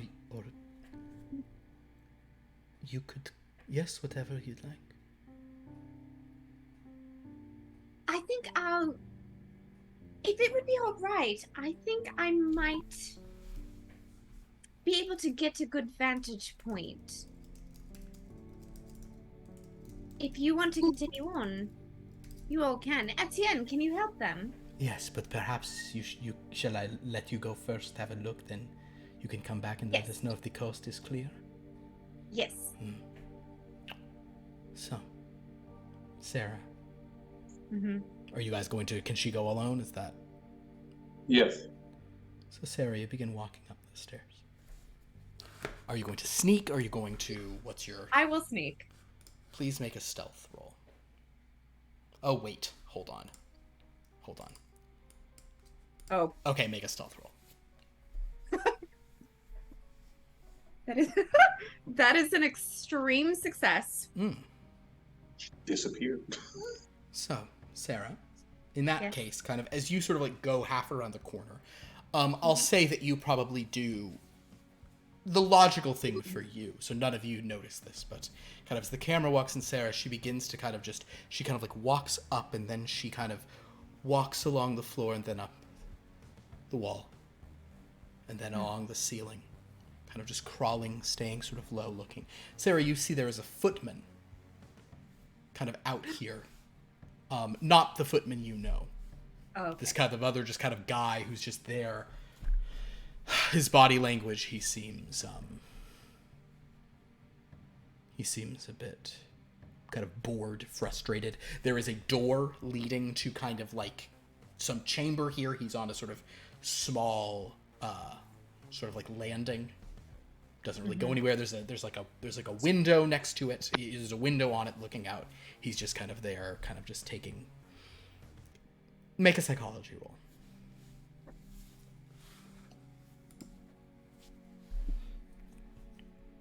That is a regular success. You get the impression that he resents that he has to just kind of be out here, almost like not standing guard, but just kind of like he's just supposed to kind of be here in case. So he's just stuck up here with nothing to do on the landing. Okay. And that's all that I can gather without drawing attention to myself? Yeah. Okay. I will go back surreptitiously. Okay. Sarah walks back down. I do believe that we may be able to convince the guard, or I don't believe he's a guard, he's a footman who is protecting the door, that he has been dismissed. If we provide him relief with someone who is supposed to guard the door, or something similar to that diversion or situation. I believe that sounds like a good idea. But who... Actually, wait. Well, James is a strapping young lad that I believe would be plausible to take his place. Would there be a way to make him look like a footman? Like with disguise? I'm Yeah. sorry, a footman. That is not something you necessarily have like on hand. He's wearing like he's not wearing like a footman's livery. He's wearing his traveling clothes. So, No, I'm not. yeah. Yeah. One footman got in the door. Why don't we just knock him out? I was about to say, I think that would be a good idea. Oh, well, I would like to avoid coming to blows, if at all I possible. think we should decide as a group. What do you think, James? I'm with James. Well, if my wife wishes to avoid violence, I will vote along her lines. So, Monsieur Moncrief, it seems, two who wish to knock him out, two who wish to not. What would you like to do? I would say, as a member of the Order of the Opal Octopus, it is not in our best interest to start bludgeoning footmen as we're exploring the castle. Yes. Perhaps we can create a diversion. Please, James. I'm so sorry. Perhaps. As the sun is a blinding force, so could Sarah influence this footman with her charm.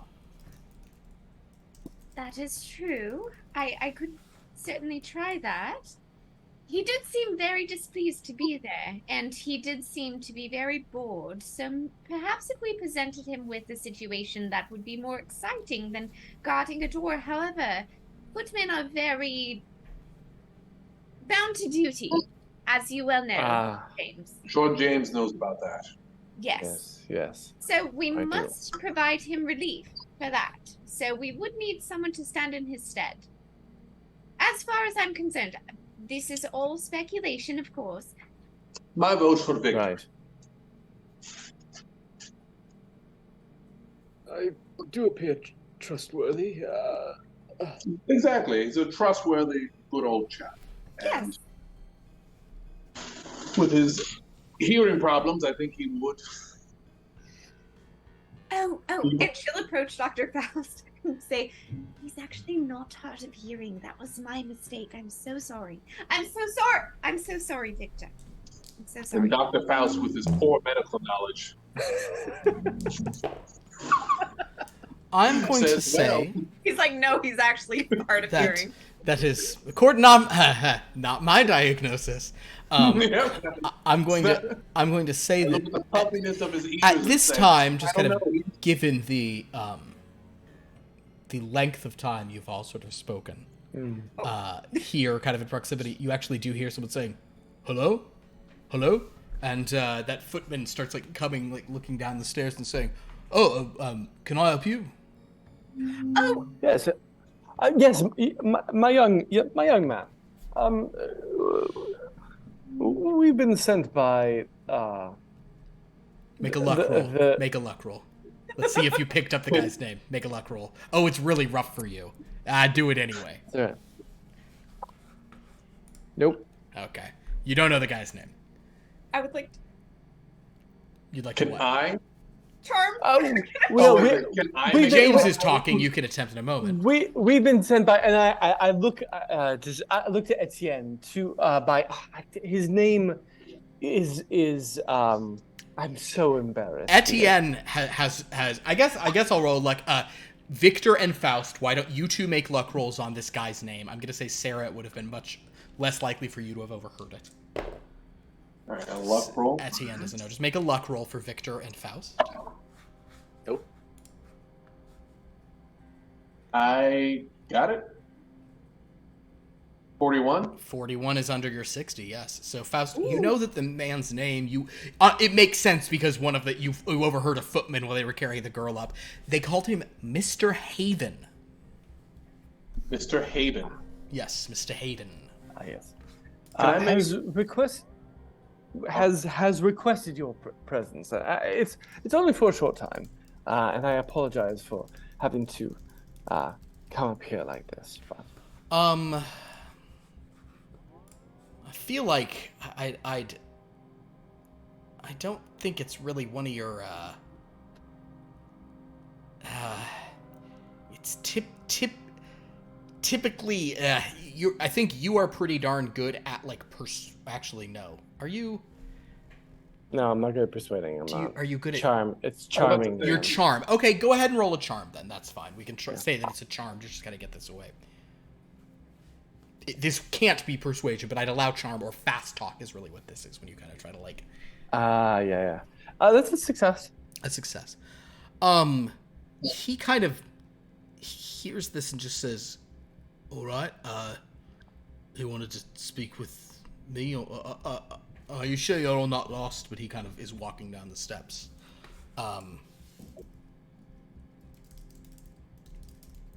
He's kind of basically he's seeming sort of dubious. No roll required. You feel like maybe he's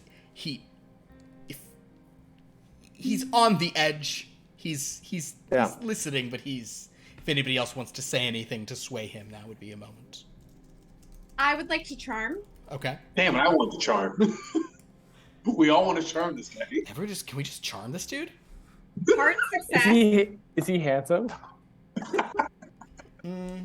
Guys, you hot? Okay. I'll roll Is it. he really hot? I'll roll it. Oh, we get the rolls. He was hot. He's on a scale of 100, he's a 45. He's mid. He's mid. He's mid. Dude's so mid. Wait, how old is he? Like 20. Oh, well, weird. Sarah, you're trying to charm him. You do a hard to I kind will of say, test. oh my goodness, sir, thank you He's a so 5, much. but he's a footman. They've had to cancel several events downstairs, and it's looking like a ruckus. Okay, he kind of says, all right then. He just kind of just nods and kind of starts going downstairs. He kind of gives you guys an odd look, but he heads away. I give him an odd look. Well, it seems like we've removed our obstacle. Why don't we press on? We're so close to the destination. Very well. You guys walk up. Victor, you good? Just fine, thank you. Okay. Because I know you can't. I know you can barely hear. So Do you No, do he you, can't. do you, do you need to sit down and take a rest? Fine. It's quite all right. Victor, I'm only 58. considering the time. That sounds ancient. That sounds wait. absolutely ancient. Sometime you must tell us how you've lived this long. I have a question. Yeah, go ahead. Can I charm Sarah in an attempt to convince her that Victor actually can't hear? So I typically for sort of this game, you can simply make any argument. I don't have those kinds of rolls done against within the party, if that makes sense, unless things are at a more contentious time. So you are welcome to you're welcome to continue telling her.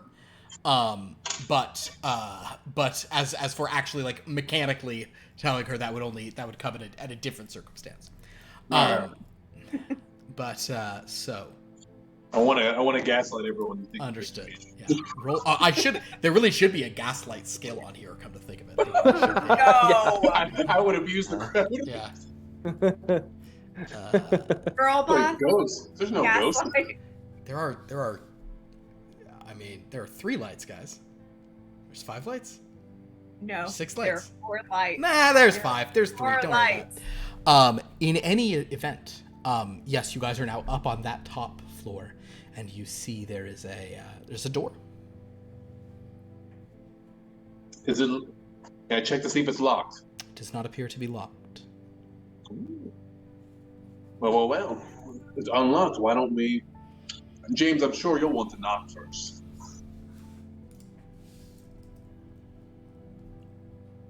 You're muted. Has he gone mute? I cannot hear you, Jane. I told you, Sarah, he can't hear.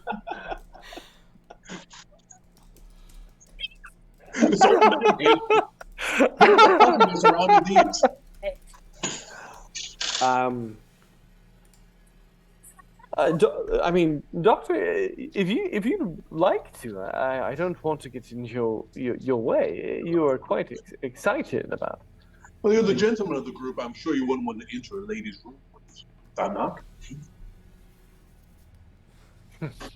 Well, It's not that I want you to go in first in case, I don't know, it's booby trapped or something. It's definitely not that. Definitely not. no, no, of course not. It's true. It would be difficult to enter a lady's room. It would be a huge temptation, like a ripe apple.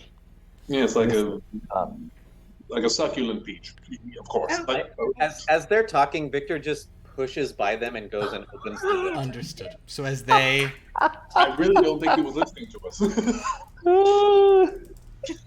And Sarah's to Etienne, like, well, I know you called me a succulent peach last night. I've called you many things, my pomegranate. I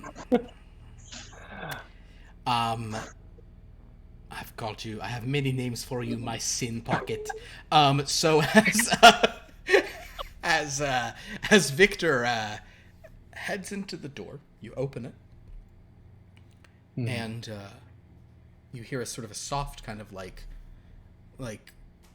this based on context, this will sound, but it is not of this variety. But you would hear this kind of like faint like moaning sound, like. And you see that there is kind of like a bedroom here on this high tower.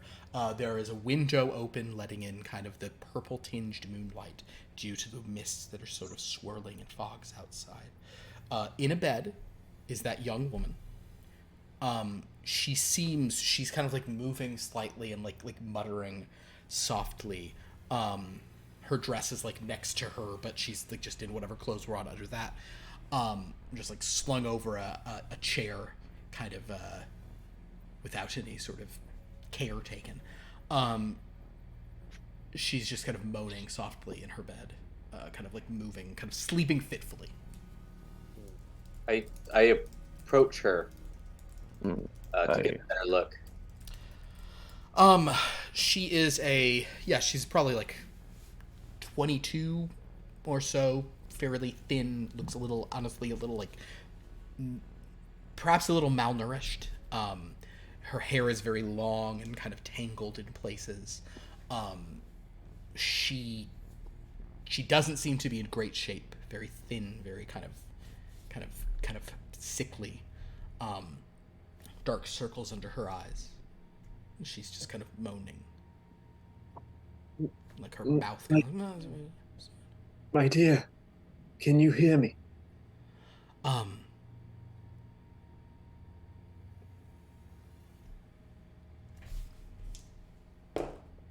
She'll sort of like mutter, like, so loud. The white robe phones of friends long to the agony in earth or heaven. Victor, make a... No one here, not even the doctor, will be able to kind of do this. Make a medicine roll for me, Victor. Yeah, right. I don't know if that's achievable. That's a 1. You might roll it. No, it's a 27. You're just, you got... Oh, then tell you what, let's try that again. Actually, a 27, I'll pass it here for that. I'm going to let that be a no roll, which is where you just kind of do an intellect roll, so you would actually achieve a hard success in this. I'm going to say you suspect, and you even maybe now remember hearing a mention of this from when you guys were listening, although you were the one who didn't hear. For comedy's sake, we'll say you actually wound up hearing eventually. You remember him mentioning that they gave her laudanum. So she's probably been like drugged to sleep. Doctor, it appears she's been drugged. Can you check her vitals or that? Sure. I am indeed trained for this. Go ahead and walk up to her. Go ahead and make a medicine roll. Uh-oh. Why is he 21. kissing her? I think that's not. You no. It's called the kiss of alive. Dr. Faust, I'm not sure you need to take her temperature. Okay, so, I'm just getting a taste for the saliva. Just with a 21, that is a success for you. You don't question my methods. you can tell just based on her shallow breathing, yes, she is,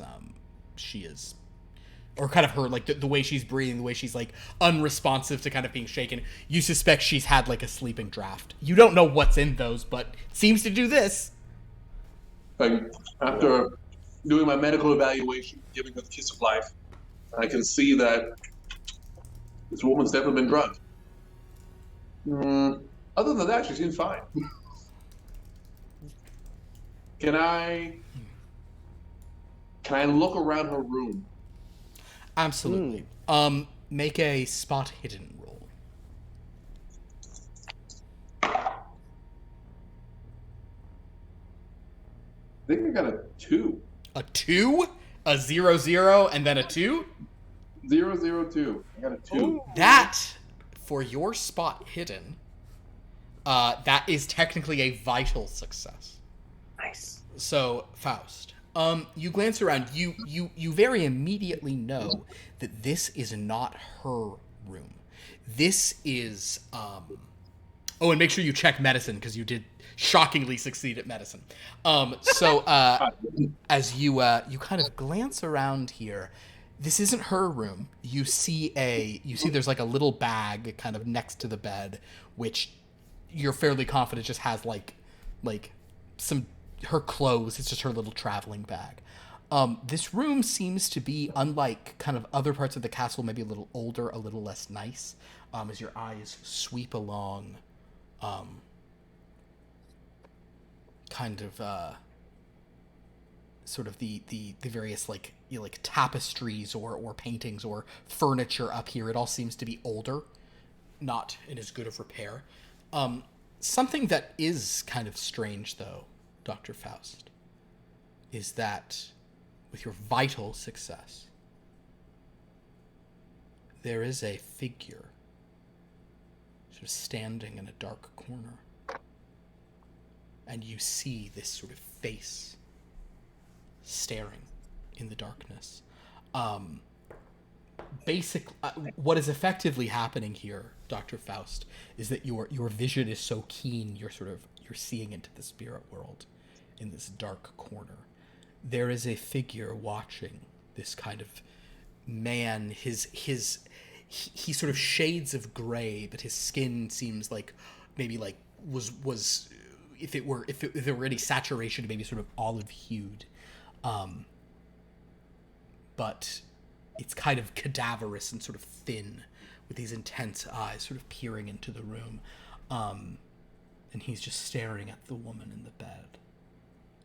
But I will say, with a vital success, you know that he's not there. Like, you can tell that he's not really there, but you sort of just see him in the shadows. You see him in the shapes of the corner. Yeah. I want to test out a theory. I want to pick up the girl and move her to a different side of the room to see if his eyes follow me. You pick the girl up and start moving her in the room. As you pick her up, she kind of moans a little more forcefully, and she begins to mutter, "So loud.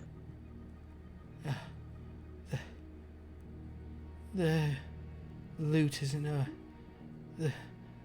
you can and as you sort of move her around the room, the form of her, this form in the thing, it seems to like follow her eyes, but then it kind of like it just like sinks back into the shadow and you no longer see it. So you know something was there and you moved it, and it seemed to be watching her, but like by the time you've moved her like 5 feet out of that bed, that thing is no longer there. In your arms, she's now like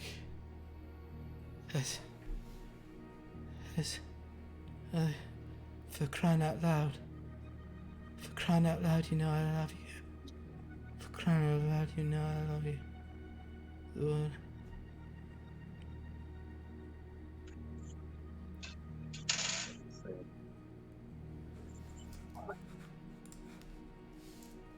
given everything that Victor's seen Mm-hmm. or heard in the house, would he be able to do like see if there's anything like occult going on up in this room with this interesting woman?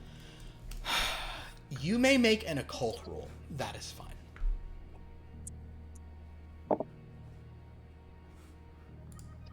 That is a hard success. Yes. But this is... You've heard stories, you know ghost stories, you see things like this. Whatever's going on with this woman, it seems to be those dark secrets whispered only among the senior-most members of this Order of the Opal Octopus. This seems to be something beyond mere occult practices and ghost stories. A word you've heard whispered. A word that is not spoken of in sort of lighter company. This seems to be a place of dread. With a capital D. This woman is...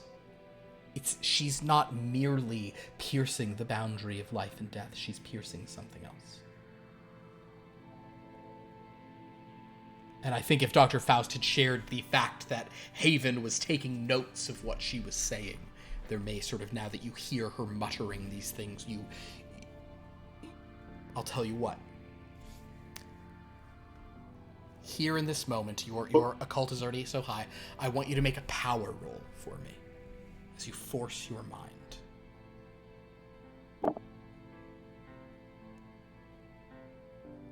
That's a failure.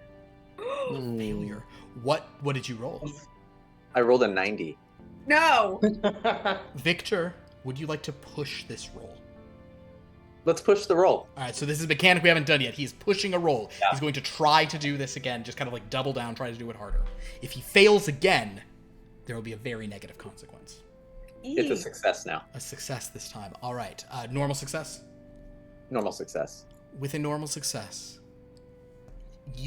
your mind is like on the brink of like understanding what's happening, but then you it's just not making sense. Your rational mind is trying to tell you, like, even with the things you've seen, like, don't delve deeper. And you don't see, but you hear Benedict's voice sort of just saying, "Careful, brother. Careful." And yet, hearing her, witnessing this, you are just too inexorably linked to what you're hearing. I need you... No, actually, you have succeeded with that power roll. Roll for me a d6. 5. 5. Your Dread Mythos score is now a 5. Nice. But Sanity. your sanity, in this instance, will go down by 5. Nice. As you begin to break. So there's a fun mechanic where the higher your... if you get Dread Mythos, it comes at the cost of your sanity. Basically, learning the knowledge of these dread stuff that's going on takes your sanity away. So, Victor, you begin to have a sense that she is hearing things from beyond, not the veil of life and death, from some even greater veil. She's learning other things. Dr. Faust, you're still kind of carrying her around the room. I would like to attempt to wake her up. Okay. I'm like pinching her cheeks and like Go ahead and make pulling her nose. Go ahead and make another medicine roll. Not Not a bad. sternum rub like you would normally do. Yeah. You know what though? I'll actually let this be first aid instead. So that's your number is 40. What'd you roll? I rolled a 62. 62. So, Dr. Faust, you are unable to wake her up. Do you want to push the roll? Yes. All right, go ahead and roll again. So he's trying to hit a 40. If he could get under a 40.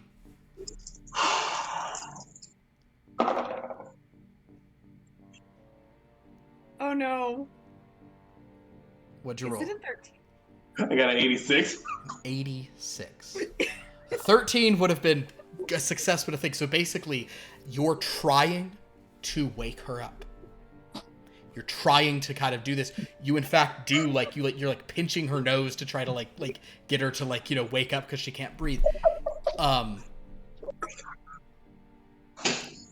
The girl begins kind of like shaking a bit, and I'm gonna have this will be a rough one. Let's have Victor and James, both of you please roll an intellect, but I need a hard success.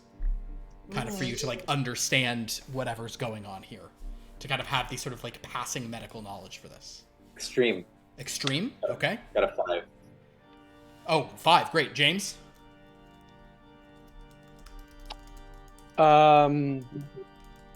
I got a hard success. Both of you realize that he's like, you believe inadvertently, this doctor is choking her.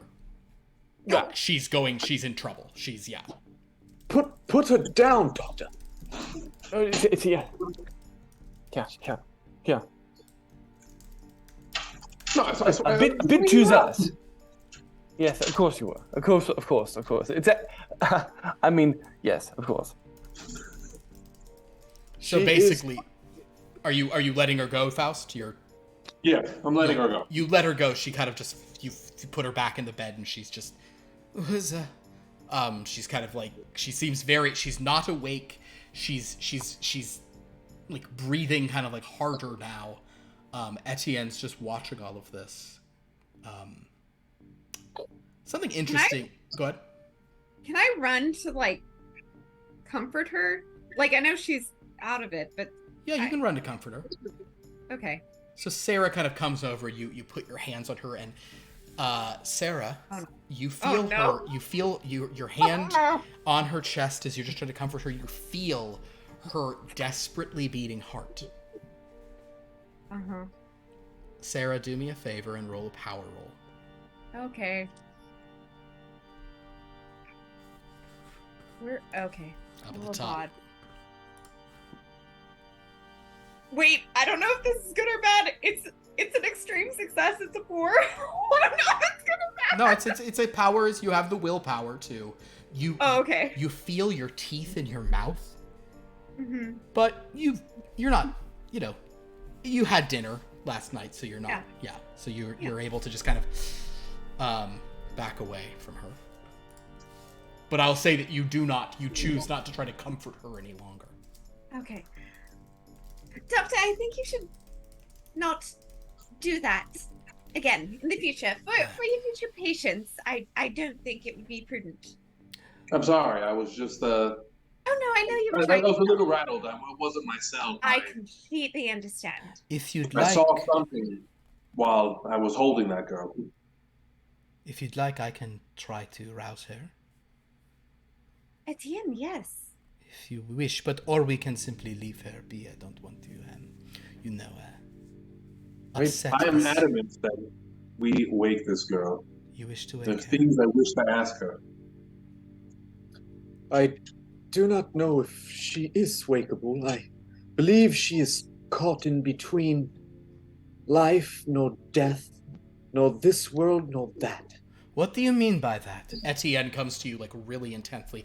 Victor, for the first time you notice, maybe because this room is so dark, it's like maybe just like a weird like trick of the light. It almost seems like Etienne is like a 1% like glow. It almost seems like there's this like golden kind of like, it's probably just how he's standing in the window. It's weird. What do you mean by this?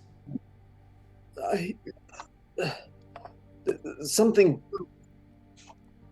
came to me. She's in limbo. She is not here. She's not there. She's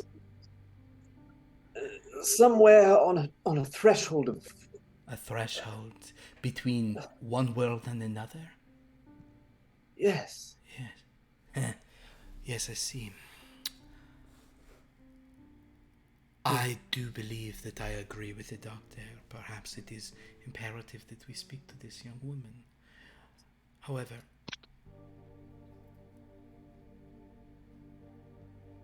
I fear that waking her when she is in this liminal state may be too dangerous, and then we won't get any answers at all. I think perhaps we should try to come back in the morning.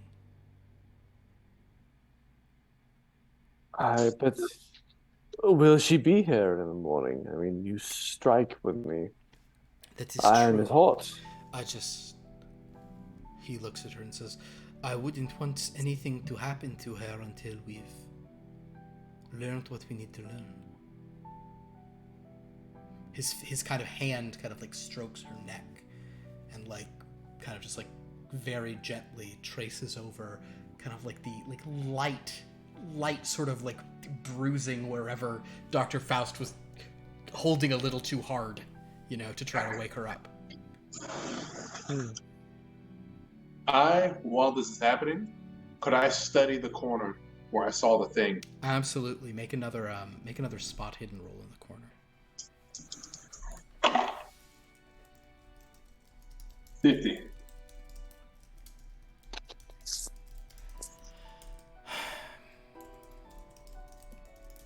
Faust, there's nothing here. You know what you saw, but this corner is now empty. Swear.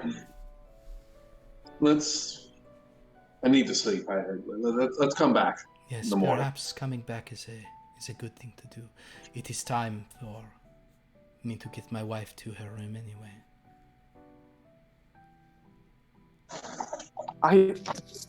I think we should find out. We've come all this way. Yes, but I we have still learned things, Monsieur Geoffrey. It is best not to force the issue.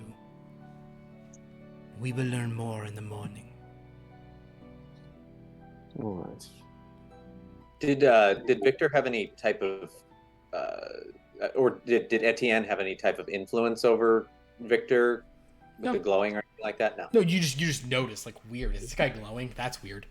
But sort of. May I just? I studied some. I mean, I have been on hunts and I've seen some wounds. Can I just examine this girl? Sure. Sweetly. And with Sure, you the can make utmost your own. propriety. You can make your own sort of. So as everyone's beginning to move out of the room, James will take one last look at her. James, I'm going to ask you to make 2 rolls. First aid. Go ahead and make a first aid roll. That is 1. No, 93. Let's not do it. 93. Ooh, at least it's not a 96 because that would have been a fumble. Yeah. Next. I know it's not long odds for you, but it's a 1 in 5. It's not that bad. Give me just one more luck.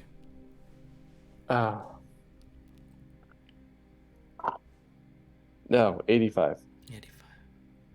You kind of go to her and you based on what you saw with Faust and kind of the stuff Etienne's saying and you're sort of looking over, you can think of no way to wake her, and you are confident that she is like, I mean, it's like she's just like drugged. Like there's no bringing her out of this. Right. She needs to sleep a lot. So you'll agree to kind of leave. So as you all sort of step out of the room, looking back at the girl, you close the door.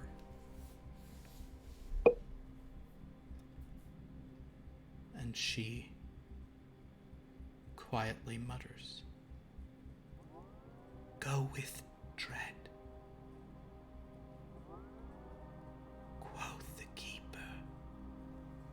Go with dread. And as this sharp-faced figure watches her from the corner, that's where we'll end Chapter 63. Man.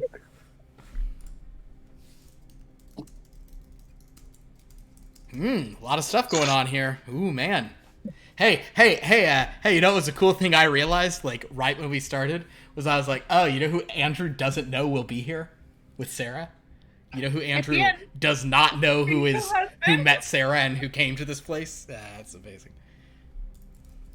Yeah, I hate that guy.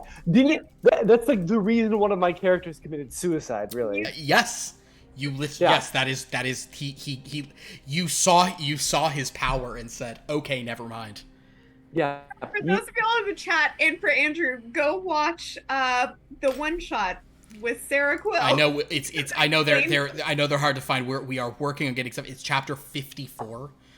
You will sort of see some of what happened with Sarah Quill between now and last time. It was brutal. There's some brutal stuff in there. So, but thank you everybody so much for watching. Thank you. I think we had some. Do we have some people to thank in chat? I think we do. We have Book and Dagger, legend, resubscribed this evening. We had Apostrophe This gave out 5 community sub gifts this evening. So nice of you. Thank you so much for doing that. Galinorian Saber, I still gotta let that roll off my tongue. Gifted a 1-month tier to none other than Moses this evening. Oh, hey, our special guest. So thank you all. Thank you all for that. Yes, also thank you, Moses, for jumping in here. This was very fun. I'm really happy to have met Dr. Faust Simpleton, and we'll be excited to see him next week as these shenanigans continue. We got a lot of stuff going on this channel. I'm not exactly sure what's happening tomorrow, but we'll let you know that on Sunday we got a more Wretched Hive. Which is our Star Wars game about a band. They just went to the planet Ryloth, so it's gonna be a whaling good time. Yeah, and because the ship is the Whaler. Because the ship's the Whaler. On Monday we have Civilized Age, our Star Wars game set in hundreds of years in the future, where stuff is also picking up, but in a slightly different way there. And Lord and Dan play a divorced couple, and it's ridiculous. As Sophia Distracted describes it, Space Mom and Dad fight. That's the log line of Civilized Age. Space Mom and Dad fight. On Tuesday we have Murder by Murder, our Agatha Christie style murder mystery. I believe that will be chapter 12. So we are they have a lot of clues now. They started investigating some bedrooms and things. So it should only be about 50 or 60 more sessions till that one's done. And then then a week from tonight, we'll be back with more Blood from a Stone. I'm also going to go ahead and announce the exact details of this will be coming, but I am going to announce something we kind of teased a little bit since this is Friday night. In honor of sort of Blood from a Stone and let's face it, most people on this channel's favorite holiday. For Halloween this year, we will be doing a Blood from a Stone takeover. Blood from a Stone is going to be on for 7 nights in a row, leading up to culminating on Halloween. Now guys, I'll be honest, I'm a little disappointed in myself. I think I'm being responsible, but also lame. I really wanted to do 13 nights in a row, and I think I will go crazy. I don't think I can do it. You will. 7 is fine. 7's fine. So we're going to do 7. So basically, I believe it starts on... I think it starts on the Tuesday. Yeah, it starts on Tuesday the 25th, I guess. And we will have 7 sessions. They will be official Blood from a Stone numbered chapters, so we're going to wind up further ahead in our count. Session 69 will be on Thursday, and it will be in Voluptua. But beyond that, though I have determined it's going to be all 7 nights will be in a different domain, which is really fun. The Friday one will actually still, but it uses the casts of each of those nights when there already is a game. So like the Tuesday group will play the one shot on Tuesday. The different Star Wars games groups will play their one shots on Sunday and Monday. Monday is that's Halloween's a Monday this year, so it's going to be really fun. I'm really excited about that. So check that out. More details to follow. Anybody want to plug anything or announce anything? We have a link to our special friend Moses's stuff that I am posting in the chat. You can find all of the other player stuff in the About section, but that is Moses's. Amazing. Yeah. And you'll see him next week here. I have a request. Okay. I feel like we should have a Voluptua emote. Is that what you call it? Is it an emote? Yes. There's something, like we haven't had one in a while, right? God, yeah. I mean, we could do a Voluptua emote. I just there's no way that doesn't. How hot that would be. There's no way that doesn't get us banned. Yeah. Just like I don't even know. It's because I don't want a Voluptua emote to not be like Skinamax level. Like a Voluptua emote has to show something. No, it has to be like static. That's it. That's all it is. It's just static. It's just scrambled. Yeah, exactly. Oh, that's amazing. So yeah, well, I will look into that in that case. I think we still have an emote or two slot open. I've never done a Star Wars one. We have 19 Star Wars games on. But yes, I will put that on my list of things. Yeah. Oh, I know. We will always have rolling ones. So stay tuned, Moses.